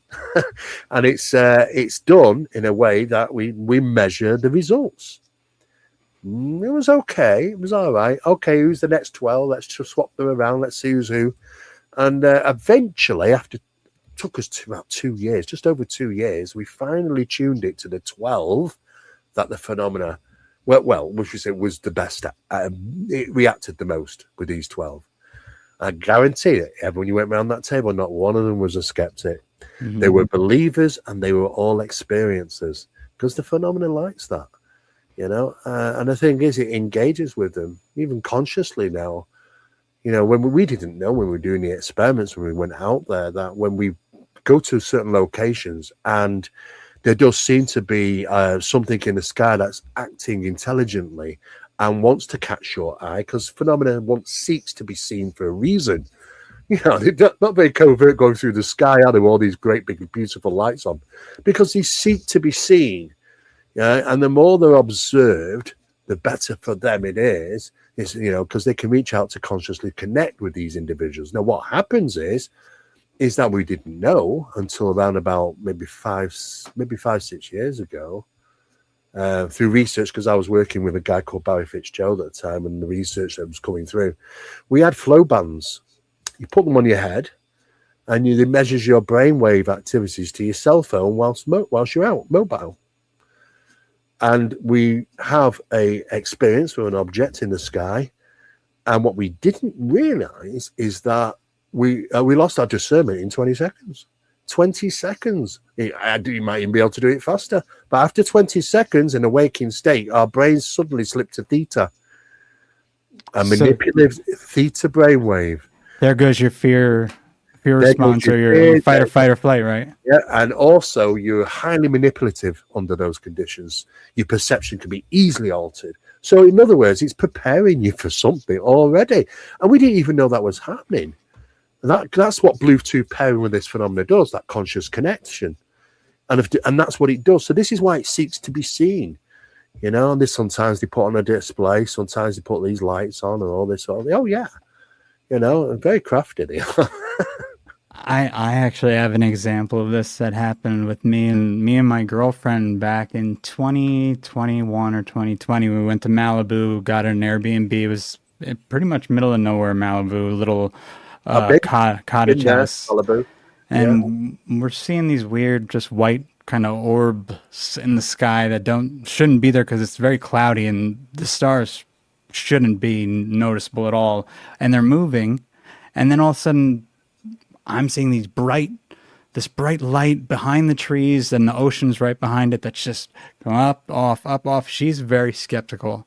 I'm less so. So we're going back and forth. As soon as she starts going out and like really looking at it, everything stops. It all dies down. It all becomes. Oh yeah. It was because I was out there, like she was packing stuff inside for like a good half hour where it was like, I got some stuff on video. I was like, this is strange. You got to come out here. She comes out. Yeah. It all. It does. Malibu's good. No, I mean, in fact, why I was in Malibu is because as you go away from the coastline, you rise up to the hills. There's a very potent positive magnetic anomaly there. Yeah, I was in the hills too. Yeah, and that's where it's highly tied to the phenomena. And we wanted to get there, so we went over to Malibu. But on that day, that road was closed. We couldn't even get up there. It was like frustration. But that particular location up on the hills there is very potent positive magnetic anomaly, and it's associated to what's a lot of things that have been seen there. That's why we ended up taking a trip there during some of the research that we were doing. They are scattered around though, but it's all over the place. You can find them at different places, but the problem is that we don't know half the things that are happening to us. Because we're very limited, the human body and the human mind and the senses that we have. It knows how to hide itself. It knows our limitations, so it'll hide itself in an infrared. It'll hide itself in ultraviolet. It will generate frequencies that are not capable of human hearing, but can affect us, like infrasonic sounds. Yeah. There's so many things. And then we get in problems with the weaponry again because we have weaponry that's also doing the same friggin' thing now. Yeah, so it's like what? So it's like what are we? Which one is it? Everything gets weaponized, Chris. This is the problem. Especially any form of phenomenon. They've learned a lot. I have to say, it's the CIA have done it all. Yeah. They're the leading guys in it about weaponizing all aspects of this. And they've done well. To be honest with you, but it doesn't, the phenomenon is progressive though. The phenomenon doesn't stay the same. The phenomenon evolves, and sometimes it goes through phases where, it's interacting. There are agendas. Some do this, some do that. I mean, I had, dealing with an abductee about 4 years ago. No, sorry, about 6 years ago. And she was having these experiences. Now, the phenomena has not disappeared, the alien abduction phenomena. It's just that people are not reporting it anymore. And people don't want to go and have hypnosis. And I'll tell you the reasons why in a minute. But this woman, she believed that she was having euphoric experiences. She thought it was, they're there to love her and teach her and all sorts of things. But she asked me about hypnosis, and I said, no, we would advise you not to. Mm-hmm. And she asked me why. I said, because we are aware that people have, there's false memory implanted sometimes. And that means that if you go for this, and you might experience something that you don't want to experience. You don't remember it for a reason. She said, no, I know it's not. They're not like that, and of course she did. And the problem with that is that she remembered her love and light experience was, well, she was not, she didn't have any clothes on. She was on an inverted bed, almost upside down. They were conducting certain surgery type things on her without any pain relief. And the pain was so tremendous that even the same procedure carried out by doctors in the late 80s could have done it with little discomfort. But they don't care. Yeah. And that's what she remembered. But then she couldn't understand about how she felt all the love and everything. But the problem is, that her endorphins were pumped up. Yeah. Flooded endorphins, which causes a euphoric feeling. So the biggest problem that we have is that can we trust not them, but can we trust what we think, what we know, what we feel? And this is one of the biggest problems that we have, because before we even can engage as to are they good? Are they bad? Is it simply that black and white? It could be just agenda, just to go about the business. If you've been arrested by police officers, you probably call them bad. you know. But if they're arresting the person who's been in after you, they're probably doing good. But it's still objective for them, you know. At the end of the day, they probably might be just doing a job. But people keep going black or white. It's good or bad. It's bad or good. But we can't even call that now. You know, that's a big problem. And that was the conversation me and Coley started having when I first came on her show. And I think, Coley, you probably have you had more positive experiences with all of this, right? Yeah. Well, yeah, I did with the ET. Like but according to Daryl Sims, he'll say, "Is that the least point of resistance?" And how can you argue with that? Well, it's difficult because we are allowed to remember certain things. You know, people do remember stuff. You know, people don't remember certain things. You know, but the aspects of is that the memory is not taken because they're worried about the trauma that sets in the human mind. It's because of that you can't detail the equipment or detail certain procedures and detail certain things. That's probably the reasons why they do that. You know, I don't think it's down to that. Oh, we don't want you to be traumatized. Well, you shouldn't be traumatized. Why do you have to have no memory of it? Exactly. And my whole thing has always been anyone who abducts someone against their will is basically, I don't see how that could be a positive. And I mean, and I know now there's the CE5 type thing where people are asking for it to happen, but they're also asking for it to happen a lot of times under false pretenses or without knowing what the hell they're getting themselves into. Well, the problem is that the phenomena attaches itself with the practitioners, and the practitioners push to do certain things which might not be good. Exactly. And we have people out there who, I mean, not even Chris Bledsoe has been honest about it. At least he's held his hands up and said, well, I had made a deal. I made a pact with them. Yeah. You know, that they'll look after me and they'll make sure I'm okay and my family are all right. But I've got to spread the word for them. Okay. Oh, him and his child they rubbed I don't know if they rubbed everybody the wrong way, but they tell you hell. They went through hell. You know, they were abductees, they were screaming, they went through hell. Where's the light there? You know, this, you know, and this is why the problem. Are they so delusioned by it then? The kids, like, if they're going to talk about orbs, you better mention our family. You know, that's absurd. Yeah, that's the whole do not film because they look like planes because they don't want to be filmed. It's a lot of. It's crazy. I've been filming orbs, if you want to call them orbs, or UFOs, balls of light inside the house, outside the house, over the house. Yeah. Even after I've done 3 different lectures at 3 different places in the sky, ever since I've had a phone, you know, it's part of, and it's nothing to be special about. There are other people out there do this because the phenomena has a connection with them. I don't know why all of a sudden that, you know, they want to sort of label the orb under their name as if it's wrote to them, copywritten, but it's a bit silly. But it's not their fault sometimes. They are pressed to do this by NHI, and they're following the advice and stuff. So, yeah. But what they love to do is take them high and drop them. That's what NHI do. They like to bring you up and then drop you from a great height and ruin you. And that's what concerns me for Chris, when nothing will play out eventually for him. And it may not even just be that. It may also be into some of these agencies that want him to just push certain things that he's feeling pressure from because he's friends with them maybe, and they have a certain narrative they want to be pushed. Could be. Yeah. I mean, they're always trying to gain. It's all about gain. Gain. The thing is that we've got to learn about how we actually even become to the point where we can digest the information. I mean, we're getting little sneaky things. People say, you know, I know people. I know, it's funny because I'm in think tanks with some of these people. I know they know, but they won't say. But they cannot help it. It's like having those loose lips every now and again. They just cannot help themselves occasionally turn around and say things which makes you think, he knows some stuff. I mean, even Jim Semivan said recently that I know the truth about UFOs. Yes, I've been told the truth is indigestible. Yes, it is. It is indigestible because you can't explain it to people because they don't understand the spiritual aspect of the phenomena and how it can be both. You know, because our physics just says it's physical or it's non-physical. not both.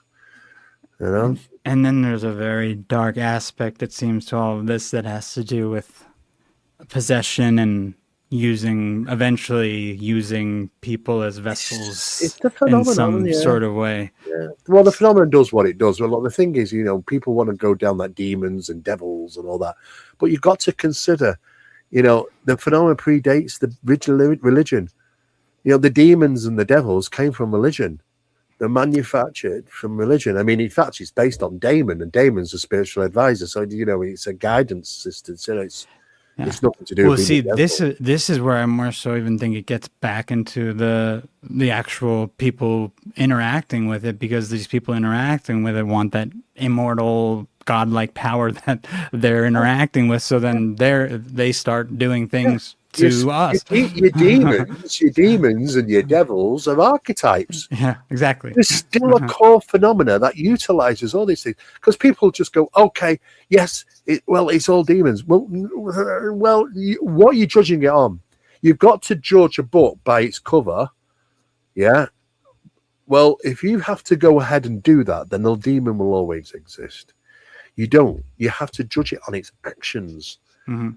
If you judge it on its actions and not the book cover as what we've been given, what's the difference between angels and fallen angels? None. No difference. One went that way, one went that way.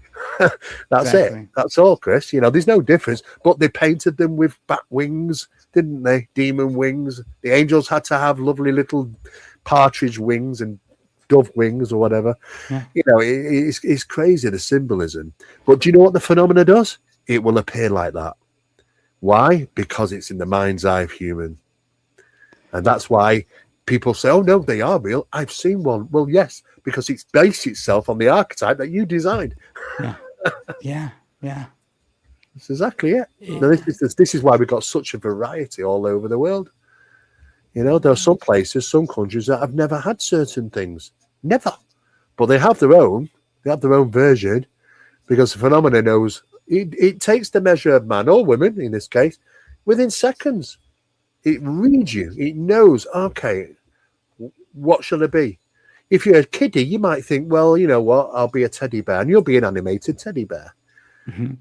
Which animated toys, But it all judge. But sometimes, if it doesn't work, if it's been away for 12 years and comes back and, oh, hang on a sec, it's not the teddy. I'm not going to accept that's a teddy bear anymore. It will struggle. It will change its archetype.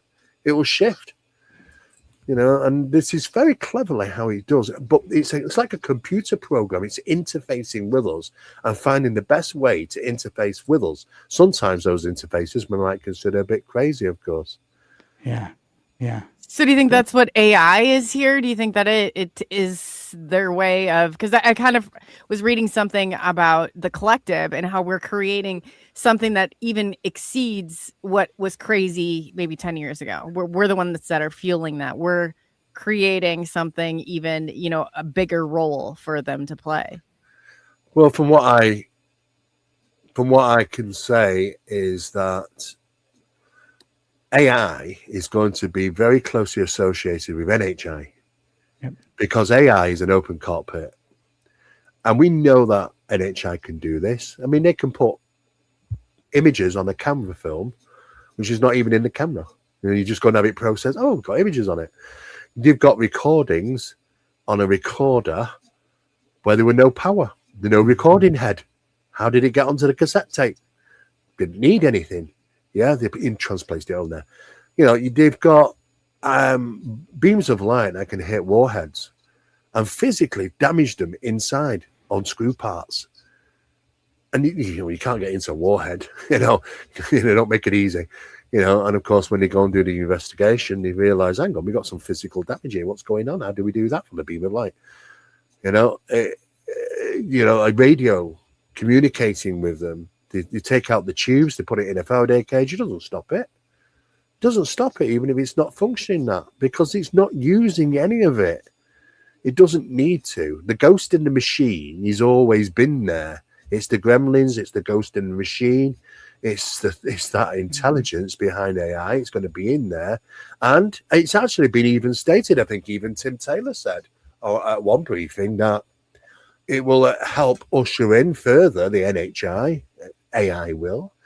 So, yeah, I don't know if it's going to be a great thing, to be honest with you. It's great for some things, but I don't think it's going to be great for other things. And I think there's certainly a push in certain areas by some three-letter departments that would like that, because we can gain so much from NHI, and it's very profitable as well. And that's what it's all about for them at the end of the day.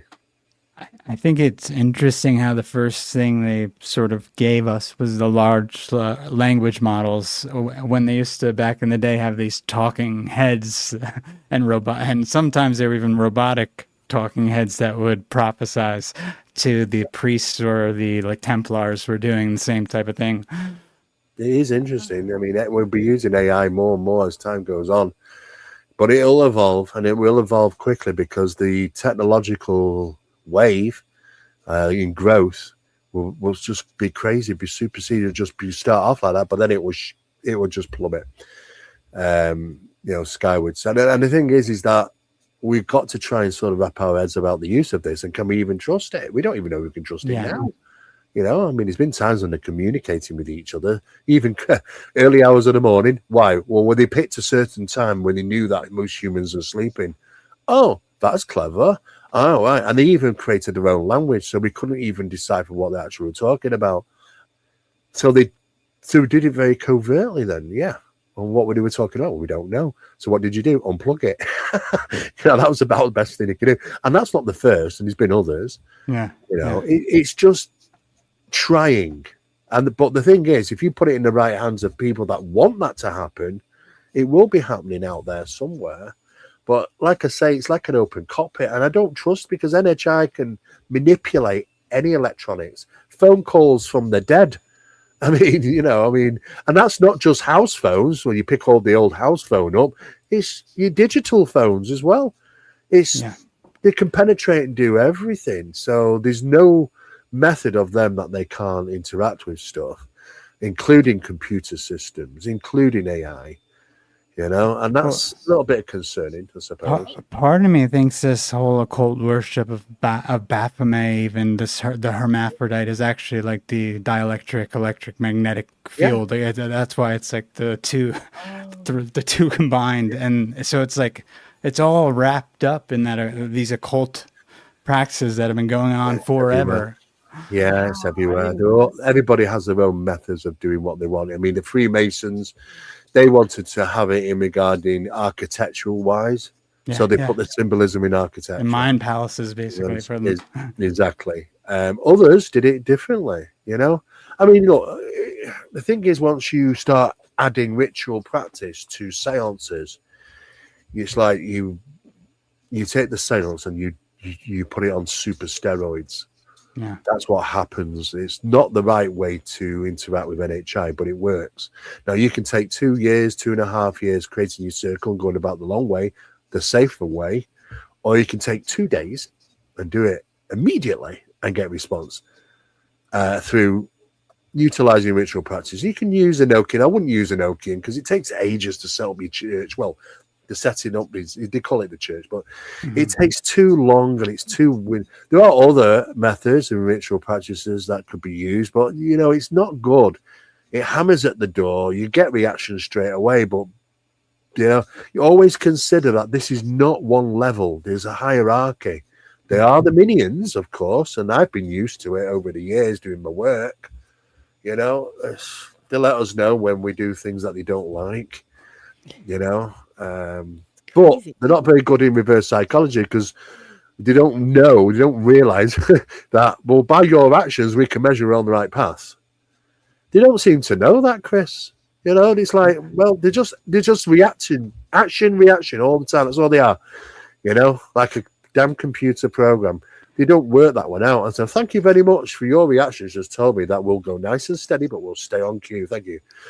That makes me even more worried about AI, because it does seem like there's like a biological synthetic aspect to this, that it becomes like a polarity almost, where I think Nigel Kerner had that sort of theory that as entropy increased and the biological would have like almost a war with the synthetic. Yeah, they'll go to war. That's just the thing. They'll fight for who's going to be at the top. And it does seem like that. Point, it's a natural process. You think it's going to take place at some point, But they do let us know, and they we get the slap on the hand when we've been naughty kids in the sense of speaking, and we shouldn't have been doing certain things. Other times we have to go very steady, very slowly, but they can attack our minds for sure. You won't be able to write something down. You just can't. Why can I not write? Why can I not think properly? And to the point where you just kind of have to, take that step back, come back to it a week later, because it really does. If you've got the eye and and they're around and they're watching, because they do watch, they are the watchers. They know exactly what we're doing. When we went in to ask questions, they already knew the answers. All the answers were given before the questions were given. Yeah. They knew what we were going to ask. Of course, they're very covert. And they say some silly things sometimes because, you ask a question and you end up an answer. It's like, well, I've got 100 more questions, and they do it on purpose. Don't get me wrong. Sometimes they said, we won't answer that. Sometimes they've said, we're not allowed to answer that. Sometimes they've ignored us. Sometimes they've told us stuff which is deceptive, but other times they tell us things which is just, like when we mentioned about, because when we ask questions, we say, what are the most prominent questions? Which I thought, what would we ask? Is there a heaven? If when we die, do we go to heaven? And the response to that was, for those that make it.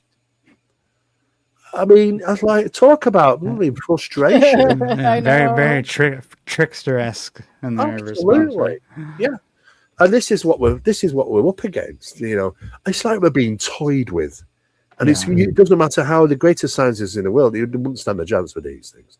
Yeah. They're just being toyed with, and I don't know. I mean, don't get me wrong. Sometimes they've told us truths, especially about future events. They can see into the future for sure. But I don't think it can be changed. I think what they're doing is just going ahead and seeing, and then letting you know what's going to happen down the road. And then you realize, okay, I write it down. And then on that day it happens, you think to yourself, all right, okay, they know. I don't know how far they can do that. They can certainly do it 19 months for sure. To the time, to the day. And the metaphysical aspects are crazy regarding how they manipulate reality. The experiments that we've done, the experiments that Skull did, the experiments that Lawrence Livermore Laboratory are doing, the phenomena is taking a particular item. It was a vase, but a glass will do, yeah. And the glass was moving across the table, and then it was heard direct voice phenomena to move the glass back, so they moved it back. And then they watched it move slowly across the table. Now, on some occasions, it was moving in like this. Now, there are methods of movement, the rail movement, the shunt movement, and there's another way as well, but which we don't come across very often. But what was happening is this is moving backwards and forward. And then at one point, they were asked to move it back, and the hand went right through it. But it's there. The hand went right through it. And that happened at Skull as well as Sir Lawrence Livermore Labs. The thing is, there was a very thin film around the fingers as it went through, but there were no temperature differences, no microwave differences, no differences in radiation and temperature, nothing. But you could shine a light off it. You could point a laser at it, it would bounce off. You could see a shadow, but it's not physical. But you'd never know. And this is what they do. They can even manipulate items within our reality. But the thing is, if they can breach this reality that we have, physical, non-physical, which means that their craft can be the same, that they can be the same. That's what they are. They live or manipulate in multiple areas where we're locked in. And we're trying to understand how this phenomenon works outside the box with the things that we've got, which is designed and manufactured inside the box. Yeah. It's a tricky one, Chris. This is something it's going to take a long time to really get our heads around this. There was that one experiment. I don't know if either of you two remember it. I can't remember if it was even proved to be legitimate or not. It was, God, what the hell was it called? I'm gonna have to look it up. But basically, what the guy was doing, he was doing something with like Tesla coils and magnetic fields, and you would have things that were disappearing and reappearing and turning into liquid, and there'd be entities. Yeah. I know What is it? I can't, is it some type of feline name? Maybe I'm thinking of like a cat in my head, but oh crikey! I met him actually once years ago. Yeah, around about the 96.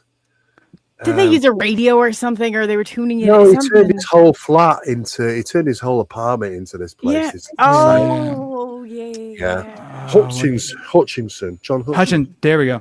That's it. Yeah, he was a quirky guy. He was a quirky guy, but he was doing it with magnetic waves and stuff and all sorts of things. Yeah, doing it real weird experiments and stuff. The military and the 3-letter departments were interested in him. Did it turn out to be legitimate? Oh yeah, it was definitely legitimate. Some of the stuff that he was doing, yeah, absolutely.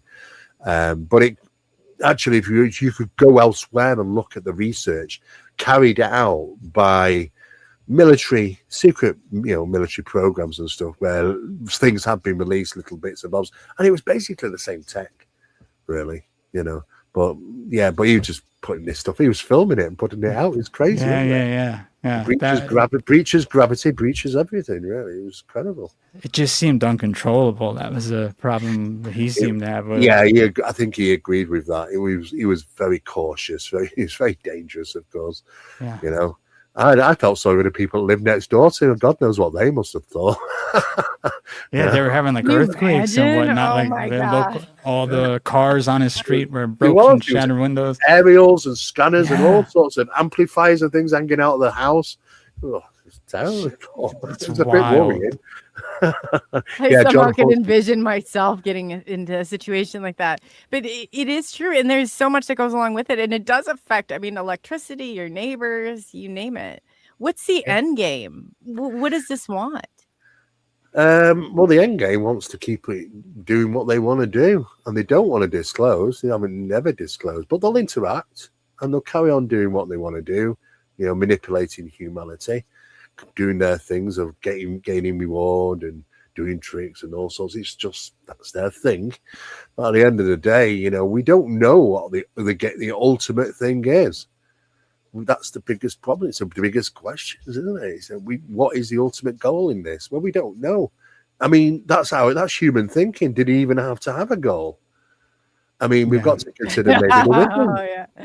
It's human psychology to think that, but they're not human. So we assume everybody thinks the same way we do. That's the dumbest thing you can do. And I just did it. You're right. Good. Bravo to that. But so that's down to us really to try and work out if there is such a great game. Really. It's hard to witness who is sort of interacting with these phenomena and see that the majority of them tend to have psychopathic tendencies in a lot of cases. Because if that's the case, then you're like, oh, well, I'd assume what they're interacting with likely has similar tendencies. And then that doesn't bode well for... it's like me giving you a cat and you've got 1,000 years to work out everything about that cat.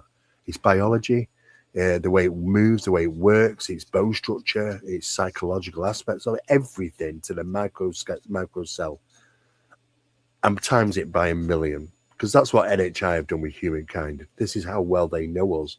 When they come into our bedrooms and infiltrate, even if it's paranormal phenomena or shadow figure, even if it's strange beings, we're paralyzed in bed, all it's doing is switching the little buttons in the head. It's only electrical fields in the brain, because we have paralysis every night when we sleep in REM, input blockade and output blockade. But the fact is that all you have to do is press the switches. Not doing anything special. So easy. Switch you off, switch you on. And the thing is, though, because they live in the whole realms of the spiritual and the physical, is that they can manipulate us in the same manner. We don't have to physically take you to have your abduction experience. I'll take your body instead. Or I'll take your non-physical self, your spiritual self. But what happens is that just because you have a spiritual experience with these beings doesn't mean that it won't show up on your body physiologically. We know that from stigmata. People that believe in it will have it. markings on. Self-induced spontaneous physical marking, SISPM. It's the same thing. That it's mind over the body. And that's what happens when you're convinced you've had a spiritual experience which has damaged your body or marked your body in a certain way. You'll wake up with the physical markings of it. But the thing is, though, they act differently, those markings. We've analysed them, we've got them.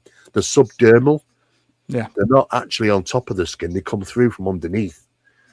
I just heard Nathaniel talking about this. That's crazy about the. Yeah. I was like, "What are the red dots? Can you explain?" Because I've had that with experience. Well, it's the markings, but I can't say through physical action. It could be through psycho actions. We don't know, because people can have these applied through two different methods: the spiritual way or the physical way. But both can appear on the skin, because people have said, my husband, he was there and he was reading most of the night, and he said, "You didn't go anywhere, love. You were in bed with me all night and you were sleeping." But she woke up with the marks on her skin. They took her, and he had no idea that they took her in a spiritual way, But when she was brought back, she had the markings of physical interaction. Yeah, and again, it's the same thing, isn't it? Trying to wrap your head around the. Yeah, because then we also you'll go to a regular Western medicine doctor, and he'll tell you that it's a psychological thing. You're causing like an inflammatory reaction. Yeah. Same thing with like a hypnagogic hallucination from. Oh yeah. Exactly. So then it's like, well, which one is it? Well, yeah. I mean, we put people under hypnosis. We put a 2p piece on the arm and convince them it's hot. It'll blister. Yeah. But how does the skin blister when it was never hot? Yeah. Well, that's what science can't explain.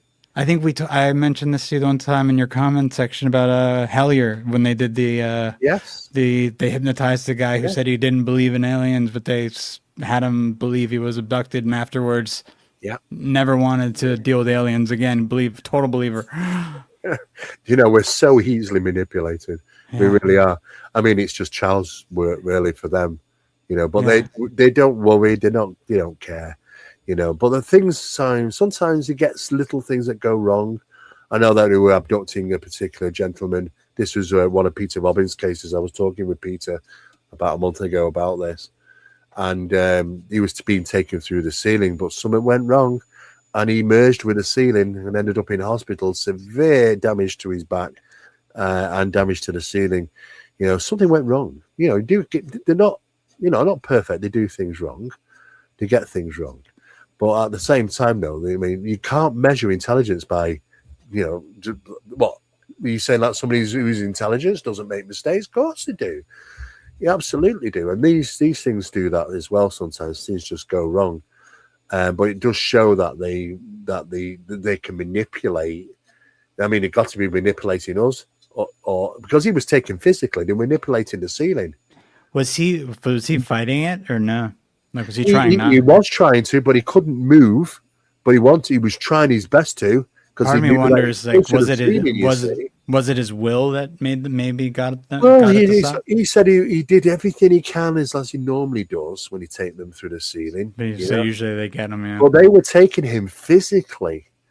Now the thing is, by taking him through physically, and the action not work properly, is that the wall they take you through, because we hear about, well, they took me physically. If they're taking you spiritually, the wall doesn't matter. But if they're taking you physically, then what they do is they make the wall different or the ceiling different so that you can pass through it. They manipulate the physicality of things.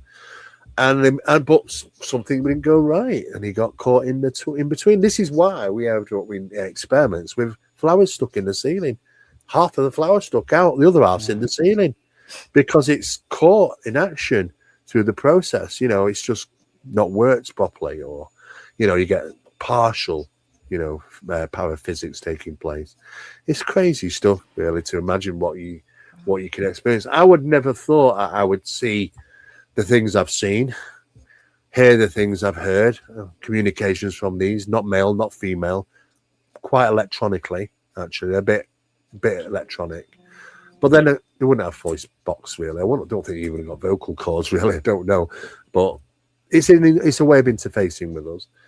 And to have those interactions with them, it is crazy. It is crazy. you know. But as time's gone on, if you do it over a long period of time, your level of acceptance gets higher and higher and higher, to the point where, you know, you're accepting things which a guy next to you would say, you must have lost your mind.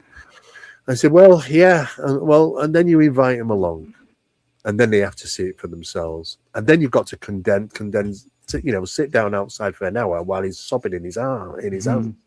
Yeah. I had to explain to him, look, you're going through shock process, because that's what it can do to people. You can enter into a form of sort of some shock, and you got to kind of keep them warm. You got to talk to them, and you've got to get them around. But sometimes it can be that shocking for people, the realism of it. And then they say to me when they're upset, is that, Steve, where's this mean, and what's this mean regarding heaven and spirits and our loved ones? And I say, I don't know. I haven't got all the answers. And then I'm sure they're not, and the people probably are even more messed up when they're seeing it pop up in like the Epstein type files. Well, we know, you know, I knew that was already. I've been talking for years that this stuff was going on. Yeah. And it's the same thing about inducing trauma. You know, the people are great at experiencing are the people that have gone through trauma at their younger age. Why? Why is that? Well, and why is it even recognized by people to utilize it in UFO programs and other things now? Yes, there is a strong connection to trauma, especially at an early age, and experiencing phenomena or enticing phenomena. And if you get down to the dog wheel, you're only talking about RF frequencies, the same RF frequencies that really do have a problem manifesting when they're in the presence of iron, because iron absorbs RF tremendously, you know. And this is why I say to people, there are things you can do to help if you're having problems, you know, but you've got to do it, and you've got to maintain it, you know. Some people have even got to the point I've had to turn around and say, get rid of all your iconography. You know, what? He said, what? I've got to get rid of all my books. Get rid of everything.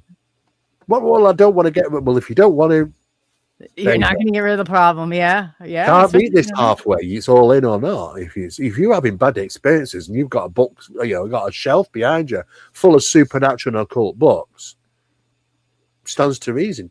First thing is get rid of your iconography. And some of them don't. Yeah. So, what do you do with it? What do you do with it? If I picked up stuff from, I'm looking at dominoes I accidentally picked up from a haunted place, so I don't toss them in the trash. Yeah, well, I mean, if you're having bad experiences, that's your first place. Yeah, kind of, back in this area, yeah. But I mean, people can have these books, you know, and stuff like that, you know, if you want to read them and things, and some of them are very interesting. But if you start to have some enticements, you start to have something taking place, then your first port of call is your iconography, you know, the things that are surrounding you. Because you don't know if you bought that second-hand book and it's a practiced book. That's the problem. I mean, people don't get it, because people will go out and try and get hold of a Bible that's been used in a church, you know, an active Bible, a practiced Bible, rather than just go on Amazon and buy one. Oh, no, I've got to have one of them because it means something. Oh, right. Well, what about if it's a supernatural book and it's been used? You just bought it on a car boot. You've just bought it in an old bookshop, you know, second-hand, and it might have been you don't know. Exactly. Things can be tarnished. We do know that. So sometimes, you know, we have to say to people, I think your first place is to get rid of the iconography. And surprisingly, a lot of them will not do it. And so, sorry, I can't do much more if you're not. You've got to meet me halfway, you know. Is it by design? Is that why I mean, I'm envisioning myself with this old holy Bible. I mean, it was wood. I was like, this thing, you know, but you're right. You are right. Well, it depends on what they're used for. You know, it's no different than putting all the intent into something. And anything it can be. It doesn't have to be the book. The book is nothing special. It's the intent it's been given. You know, it could be just anything. It could be, an old annual from 1954, you know, with cartoons in it. It doesn't matter. It's what the intent is that you push into this thing that can be passed on to something else. And this is why, you know, that you can follow and track items. There's a quantum connection between them. There's something I'm gonna have to share with you guys. I'll share it through email after the show. That my buddy who has some weird stuff, that he lives on Lake Geneva in Wisconsin, and he found a box in his house that he said it was his father built the house, but one of the people who worked with his father, I believe he was either Yiddish or some form of Yiddish. The box had like a friar on it, name carved on the inside of it, and there was ash in the box. And I was like, dude, that's a ritual box for, I don't know if it's for protection of the house or what. It might be. It probably was, because he said the guy was a nice guy. But yeah, I don't know if I'd keep. I'd probably get rid of it. And I have pictures of it, and I looked up the name, and the name was both considered demonic and angelic, depending on the system. They do have a lot. They have a lot of that. Yeah. I'll have to send it to you guys. It was interesting, and he has orb phenomena that happens, as well as sounds and whatnot in the house that are picked up on his security system. Oh, wow. Yeah, it's super interesting. It says for anybody, I can accept the fact that you might have experiences if you work in the field. Yeah. And I can accept you'd have experiences if the phenomena is interested in you individually. And but there is a difference, because you can turn around to people and say, look, if you don't like what you do, what's happening, then don't do what you do. Yeah. But that's actually was it the divot box? Is that what it was? No, I think it was being used it's a ritual holding box. I mean, basically, when you get those sort of things, I mean, oh man, the dibbits with the dibbit box, I don't think they're a little bit different. Yeah, but it's based on an attachment, of course. Yeah, I think it was more of a protection box the guy might have put in the house. But the thing was, since my buddy was having so many issues with like hearing things, I was like, you just gotta ignore it, because the more you're paying attention to it, the more it's happening. And if you don't, just leave. And once he did, it did calm down. But when he got excited by it and started trying to film and stuff, it would pick up. So I'd be like, there was a time. There was a turn on time when the Catholic Church once said that get rid of all deceased any items which are from the people that are dead and stuff. You shouldn't have them. Yeah. But what do they do? What do they do during their ceremonies? They bring out a hand of a monk or some blood in a jar of a saint. They're just doing exactly the same thing. But go and bury the poor guy, for crying out loud. Yeah. They're doing exactly the same thing. It's just simply it's either that direction or that direction, but they're both doing the same things. And then of course they've recently had called in specialized meetings, closed meetings with exorcists from all over the world. Oh yeah, I heard about. Yeah, I heard you guys talk about that. Well, it's because of the amount of occult ritual practice that's taking place. They're very concerned. I can understand.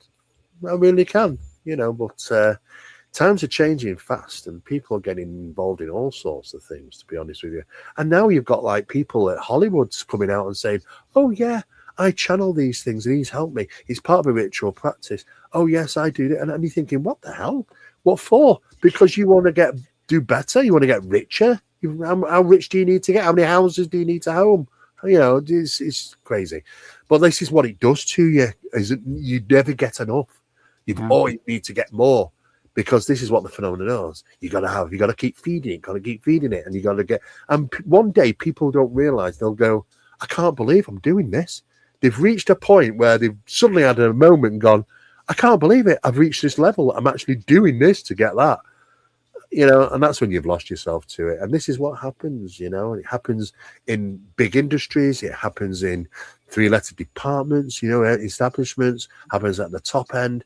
Happens all over the place about this control. But the thing is that how are we ever going to get a foothold and try and beat this when there's most of humanity actually in acceptance of it? That's the biggest problem that we face in the future, really. And the best thing I can do, and as it says in the Bible, is to expose them. That's why I do it. Yes, it's been hard. Yes, it's been difficult. Yes, there's been times when I woke up and there's been blood all over the bed. It's my blood. Don't know how it got there. I've been attacked. I've been pushed, thumped, all sorts of things. I've gone through financial issues. I've had the car blow up. I've had me Hoover blow up. I've had the washing machine blow up. I've had all sorts of things. It's like I've been cursed. I've been hammered to death. But why? Because I get people that turn around to me and say, "Steve, you've literally saved me from doing something." If you can do that to just for one person, it's worth it.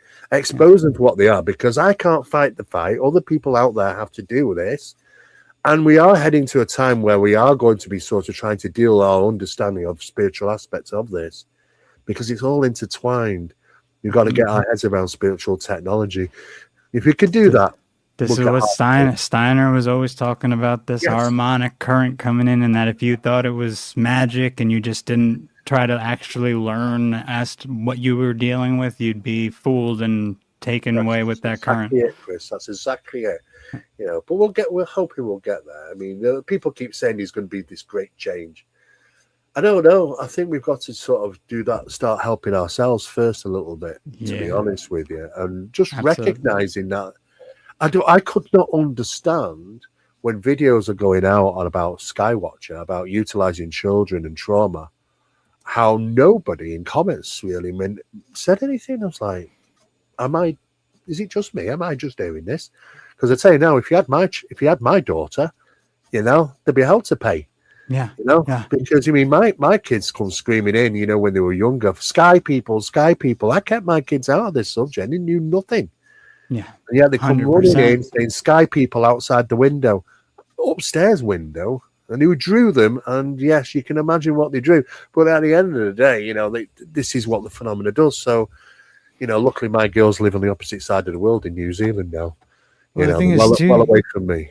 it's like the same thing we experience with lockdowns and kids not being able to interact with other kids. It's like psychologists and psychiatrists knew that, like, they know what happens when people are isolated and there's fear constantly projected to them every single day. They knew people were going to have mental issues and they were going to be depressed, but they said nothing. They knew they probably should have known math. They should have came after my license for it too. It really is, isn't it? A really strange world we live in, you know. And then we're trying to do, and out of all of that, we're trying to look at the phenomenon, the cryptids, the paranormal, the supernatural, and the ufological, and try and make sense of it.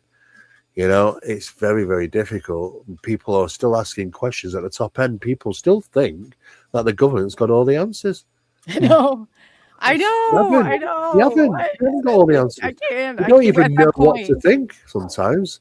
You know, crazy. Isn't it crazy? They still think the Tic Tac is an ours. People know that the Tic Tac is ours. All you got to do is go back to the stealth fighter in 1973 when it was manufactured and flying around, and it was going up against starfighter pilots. Now, starfighter pilots, their aircraft were very fast. But they were reporting, what are these things? We can't even pick them up on radar. What are they, like UFOs or something? No, you've just been pitted against the F-117A Nighthawk stealth fighter in 1973 and 74. Pilots didn't know.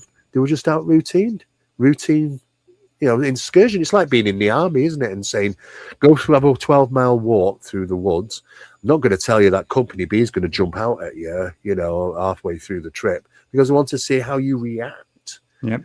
But I like the way they went out there we weren't armed, you know. They made sure that the pilots, you can't actually have trigger figure, you know, and just in case. So they made sure of that. And then 45 minutes to turn up in a helicopter. And they say, oh, can we have all the radar footage? Thank you very much. 45 minutes later, I'm flipping a cow. Did you know that?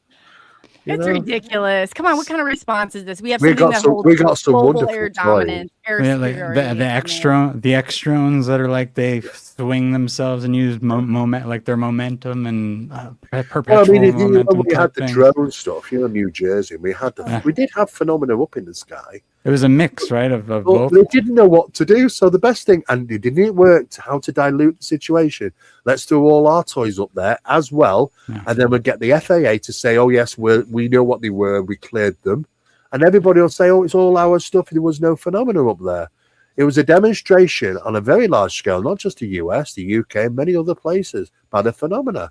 Someone knew how to deal with that, and that's to get all our toys up there. What a great way to dilute that situation. It was a very clever move, to be honest. I'm from there originally, so I had people I knew who saw certain things that they didn't know what to make of it. From New Jersey. Oh, New Jersey. Okay. Yeah. So my dad was even sending me videos of certain things he was seeing. But we have a lot of aerospace company, like independent contractors out in New Jersey. Yeah, there's a lot there. Yeah. I mean, I've got some video footage of the sea, the ocean out at New Jersey where it was being recorded. There must have been maybe 60, 70 objects coming into the sea. The balls are light, but they're going into the sea. And I've got the video of it, and you can see them. But that's not UAP. That's the phenomenon. Yeah, but it's clever, very clever. And to be honest, it's a very clever move. Yeah, what they did, yeah, absolutely. It did work. Oh, it definitely worked. Oh, so yeah, New York has all those crazy like Montauk and all that stuff up there. That I'm sure that all sorts of testing sites. And who knows how much of that is legitimate, but it deals with the same sort of trauma and years ago. I investigated the Montauk monster on the beach. Turned out to be a skinless, bloated raccoon. Yeah, I heard because I did that investigation, I was called to Peru to investigate the three-fingered alien Peruvian mummies, which are also fake. And that's how I kind of got involved with that over in Peru. We had a couple of trips over there doing that sort of stuff, myself and Barry Fitzgerald. But we were hands on this, and we were one of the first major guys to go in there and do that research. We were utilizing a lab in Sri Lanka for analysis and stuff. And it was interesting that we took a sample because he had long fingers. So he said, well, we need a sample here and a sample here. So we took the sample and we got it back, and the lab was looking at it, and the lab got in touch, said, there's something strange about this sample. All right, what's going on? And of course, when somebody was pressing us, because we were being constantly pressed by the newspapers and stuff, tell us, Steve, what do you know? I said, well, all I can tell you is that they've Sri Lanka been in touch, the analysis team, and said there's something strange about the finger. What? It was alien. It's alien. No, it turned out that sample and that sample were from two different humans. It wasn't even the same bone, But of course, everything went the other direction. Then in America, they go, it's alien. And I said, no, it's not alien.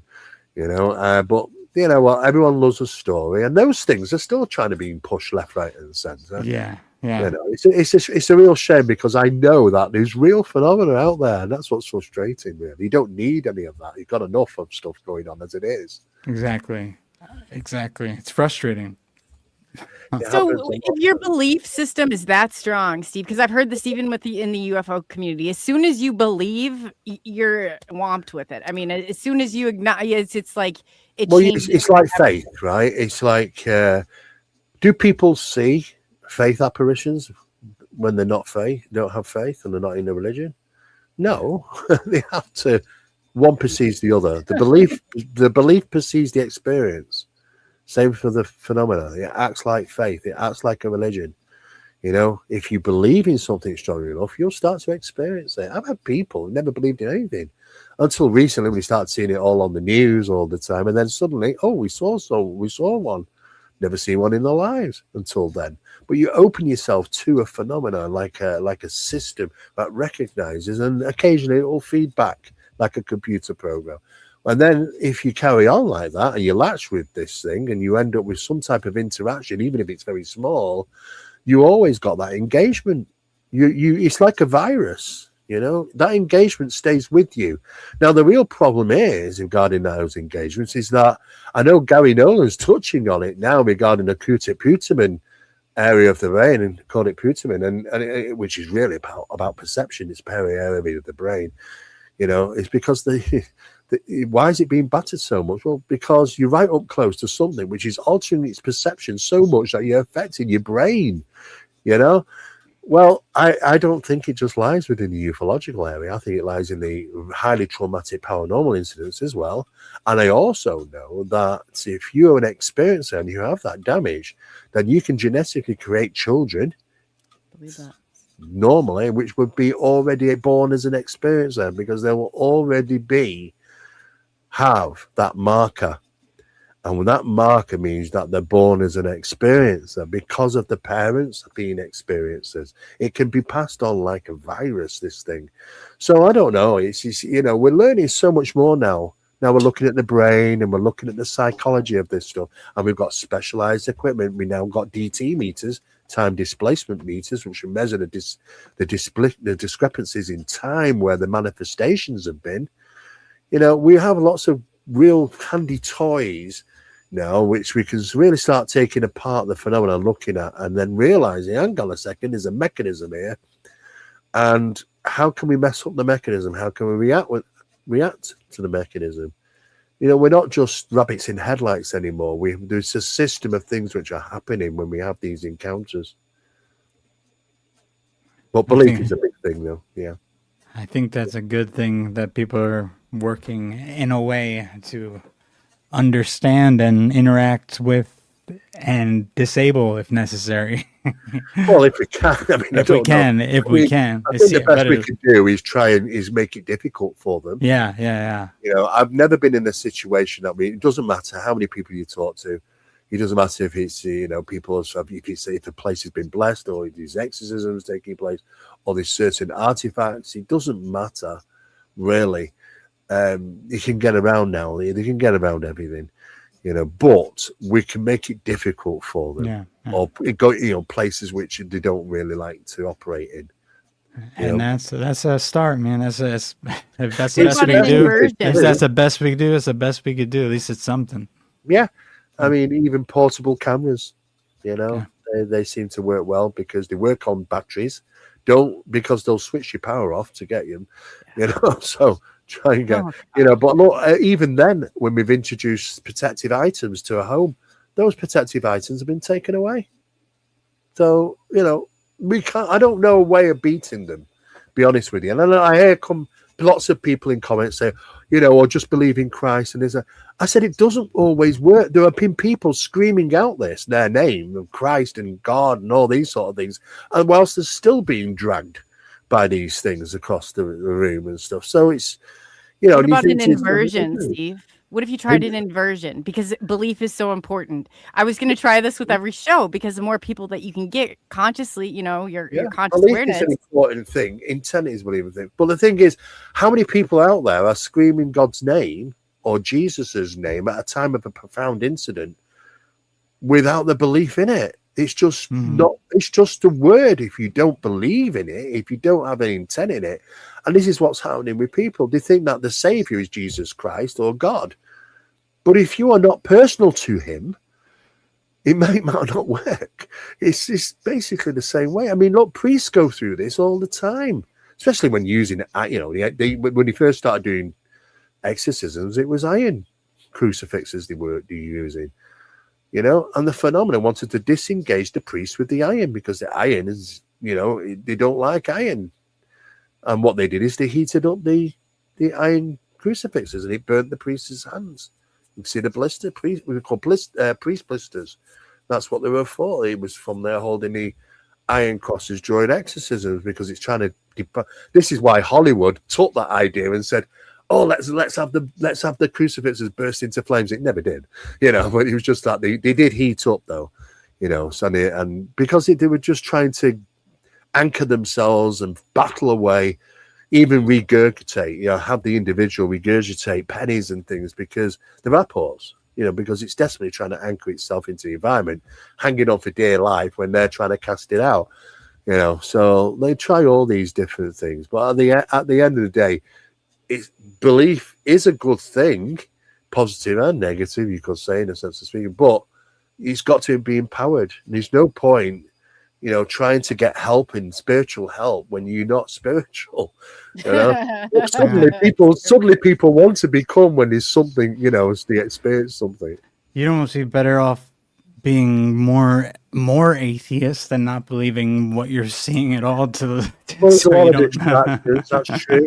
People don't know what to believe these days, but distraction is one of them. If you're in that camp, at least, where you're not a spiritual person, you almost be better just continuing that. Oh, that can't be real. That can't be real. This way, you don't get as affected by it. Yeah, that's a good point. It's very true. Very true. But the religion, when it comes to religions, there are. The phenomenon has no boundaries in regarding religions. It doesn't mean anything to them. You know, they've penetrated all religions all over the world.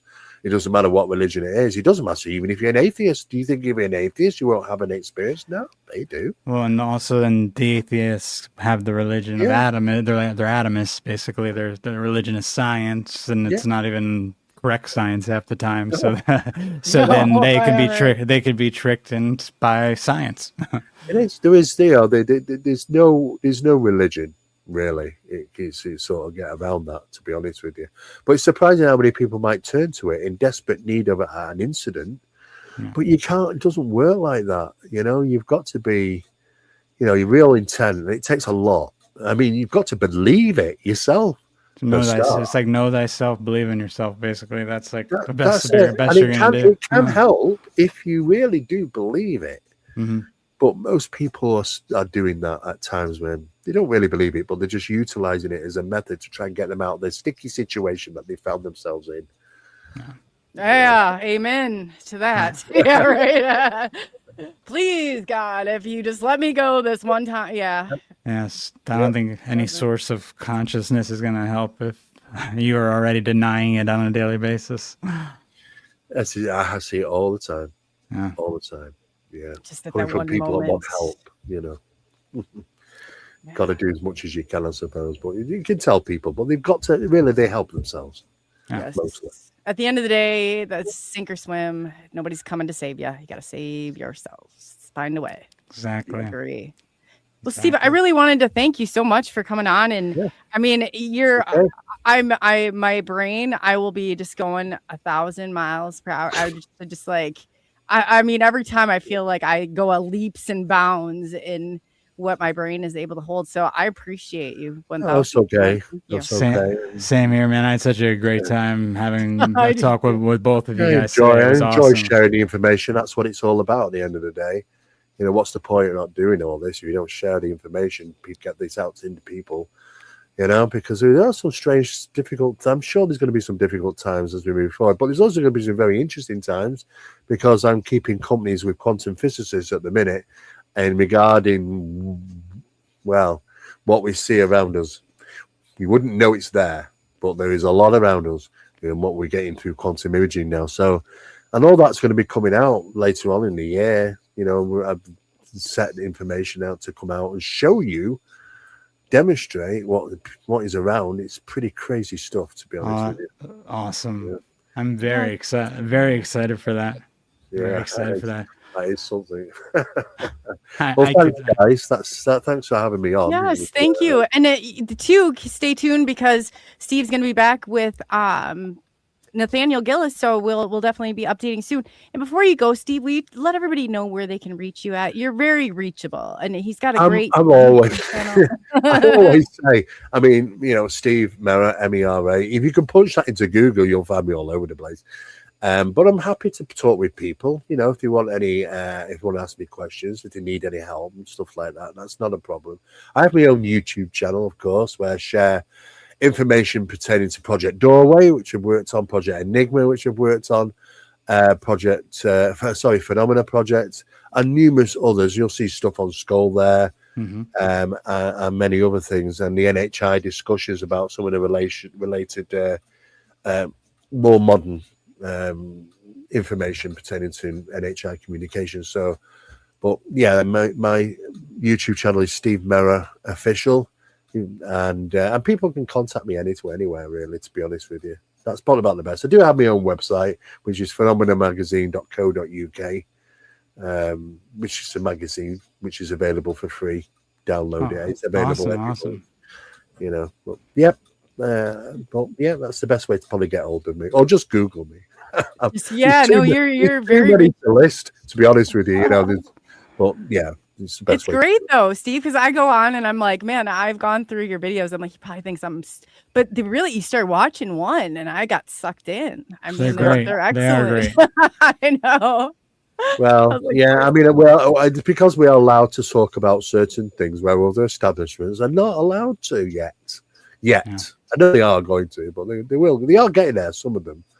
I mean, it's like Skywatcher turning around and saying to the general public, "Oh, well, yes, we have a dog whistle, but we can't tell you the frequency." Well, we've known the frequency for some years.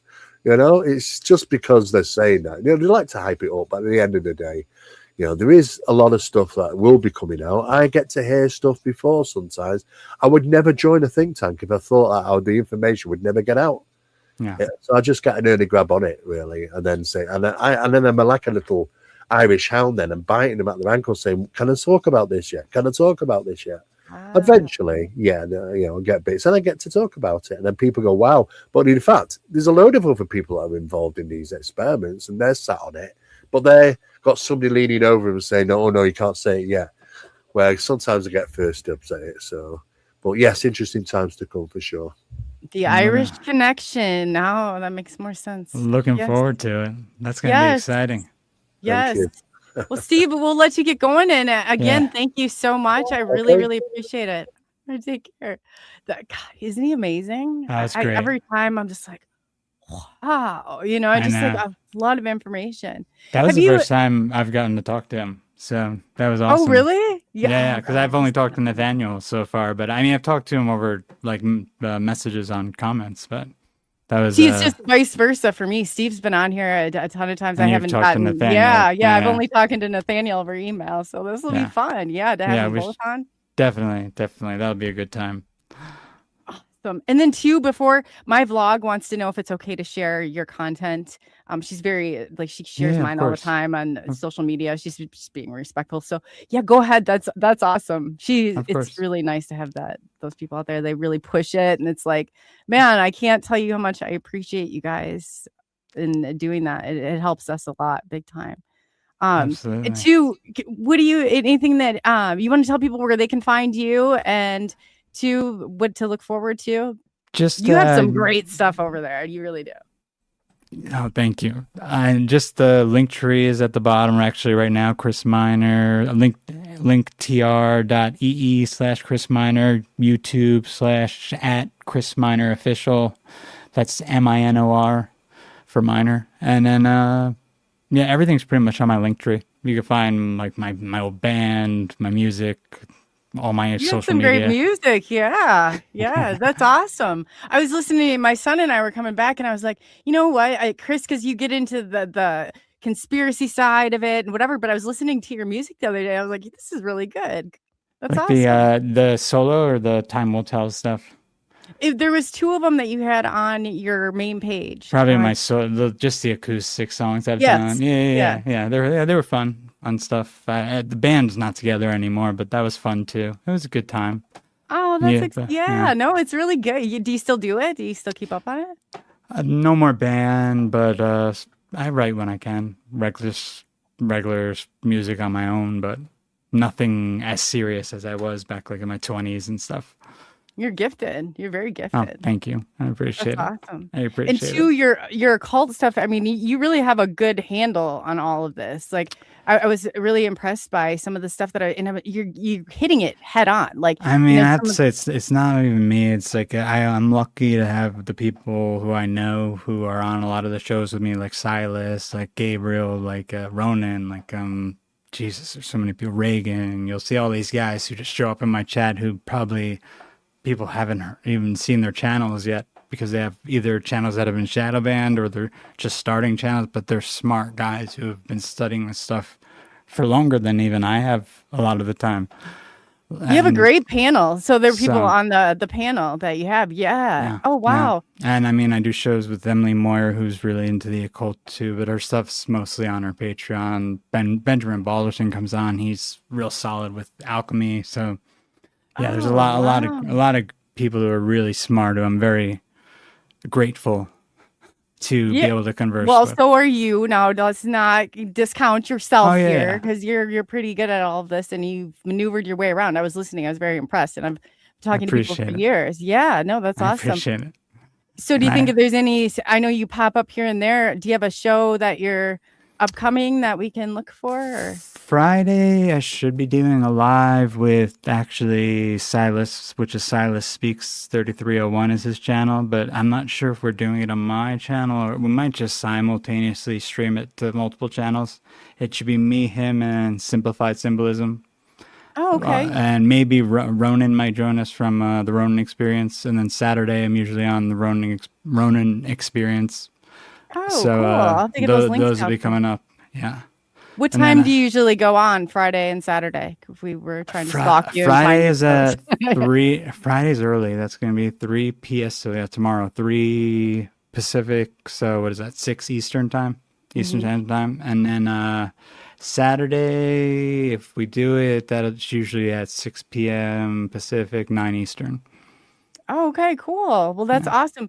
Yeah, and if you do, email your links and I'll get them out to everybody, and we'll come over Awesome. and we'll bombard your chat. So, Oh, I to appreciate it. yeah, and then I'll hook this up as because I saw you weren't streaming. I'll hook it up as a collab, and that way people, Yeah, when they that's go to perfect. subscribe, they can go and subscribe to your That's channel as perfect. well. That's perfect. Yeah, I was like rushing to make sure I No was on time. worries. No worries at all. You sound like me. But yeah, no, we'll get that taken care of. And if you want to premiere it, I can get you a copy of the show. That's not even a big deal. So you just let me know.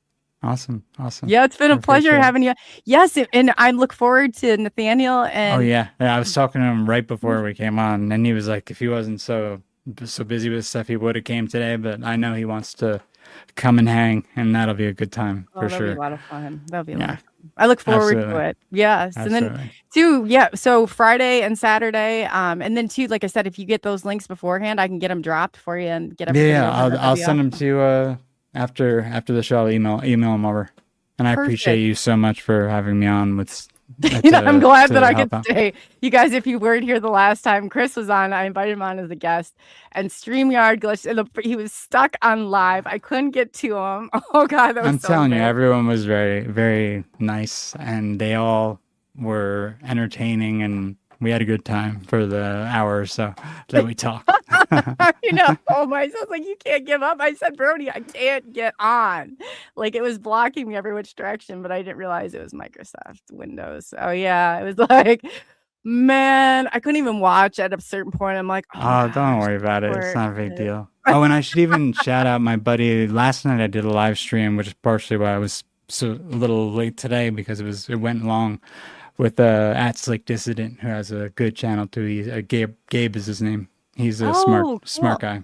Well, you have a wrench. You can come in here and drop those links, or you can drop right now, or we can go and check it out too, or I can get them and drop them later. But that's why, anytime you want to come in here and you got them, drop those links, because you have a wrench. You will find them, most of them, all on my live playlist on my YouTube. That's the easiest. Well, go over to Chris's channel then, and let's scour through his stuff. I've been doing it. It's real easy. It's all, usually I put them in order from newest to oldest. So now you're organized. Oh, God. Yeah. So I mean, organized as I can be. No, that's awesome. You're doing better than I am. But yeah, again, I just want to thank you so much for coming on, and it's been fun. And let's definitely keep doing stuff. It's awesome because it opens up new avenues. It opens up new people to great channels and great people, and Absolutely. It's a lot of fun. It really help each other out. Try to get each other some new listeners, some people who wouldn't have found us through the algorithm. That's what it's all about, because we're not on the algorithm. Like, you better believe not. Like, you would think, but yeah. So I really appreciate it again, and we'll get your stuff out there. And again, thank you. I appreciate that. And I just wanted to thank each and every one of you so much. And I just wanted to go through. I mean, absolutely, it's been an awesome show. I can't tell you. And we do have Sunday coming up.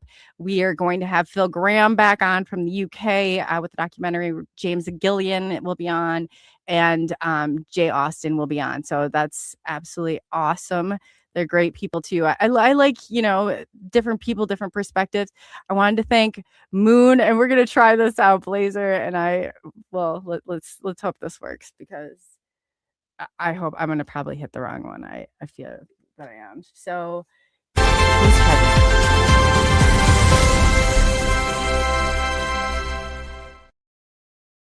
this. Amazing, Moon, and that was for you. And then Blazer. Welcome, new SNX radio member. We're trying to get our crap together over here. So we have some different intros, or different videos, just to tell you, each and every one of you, how much it is appreciated. So yes, sorry, Blazer, but I'll try it again. We'll try one last one for you. This is kind of fun now that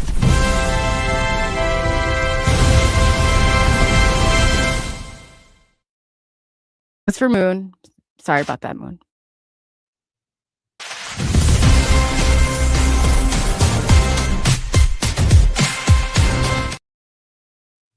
Okay, well.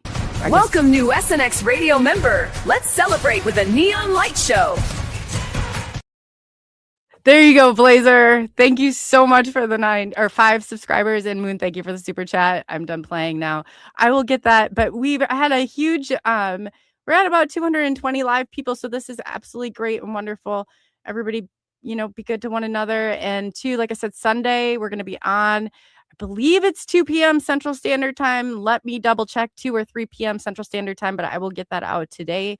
So you have that, and it will be a great show for Sunday. So again, I want to thank each and every one of you. Have a safe weekend.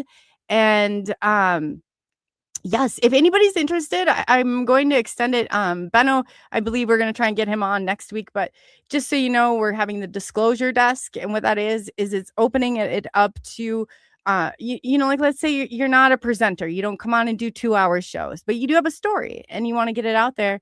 I'm opening it up in that way too. We get to know the chat side of it, the audience side of it, and you get to know us better too on this side. And so if you're interested in doing that, definitely shoot me an email or respond. I'm going to put something out there with your information and hand it off to Blazer, hand it off to me or Maya or anybody. And to Pops, Gary Spikes, his panel will be meeting. We're going to schedule him on the second Monday of every month. So we're going to have an awesome cryptid panel. They are amazing. They're a lot of fun. They're a breath of fresh air. And Pops, he's out. He is working the chats. So I appreciate each and every one of you. And Diane, I'm glad you came. And Shelly, it's great to see you. Moon and Noon, everybody that was here. Your family. So again, thank you for taking the journey into the unknown. I'm Coley, also known as ColeyUFO, and we'll be seeing you again soon. So hopefully you can make it on Sunday. UFOs in the night.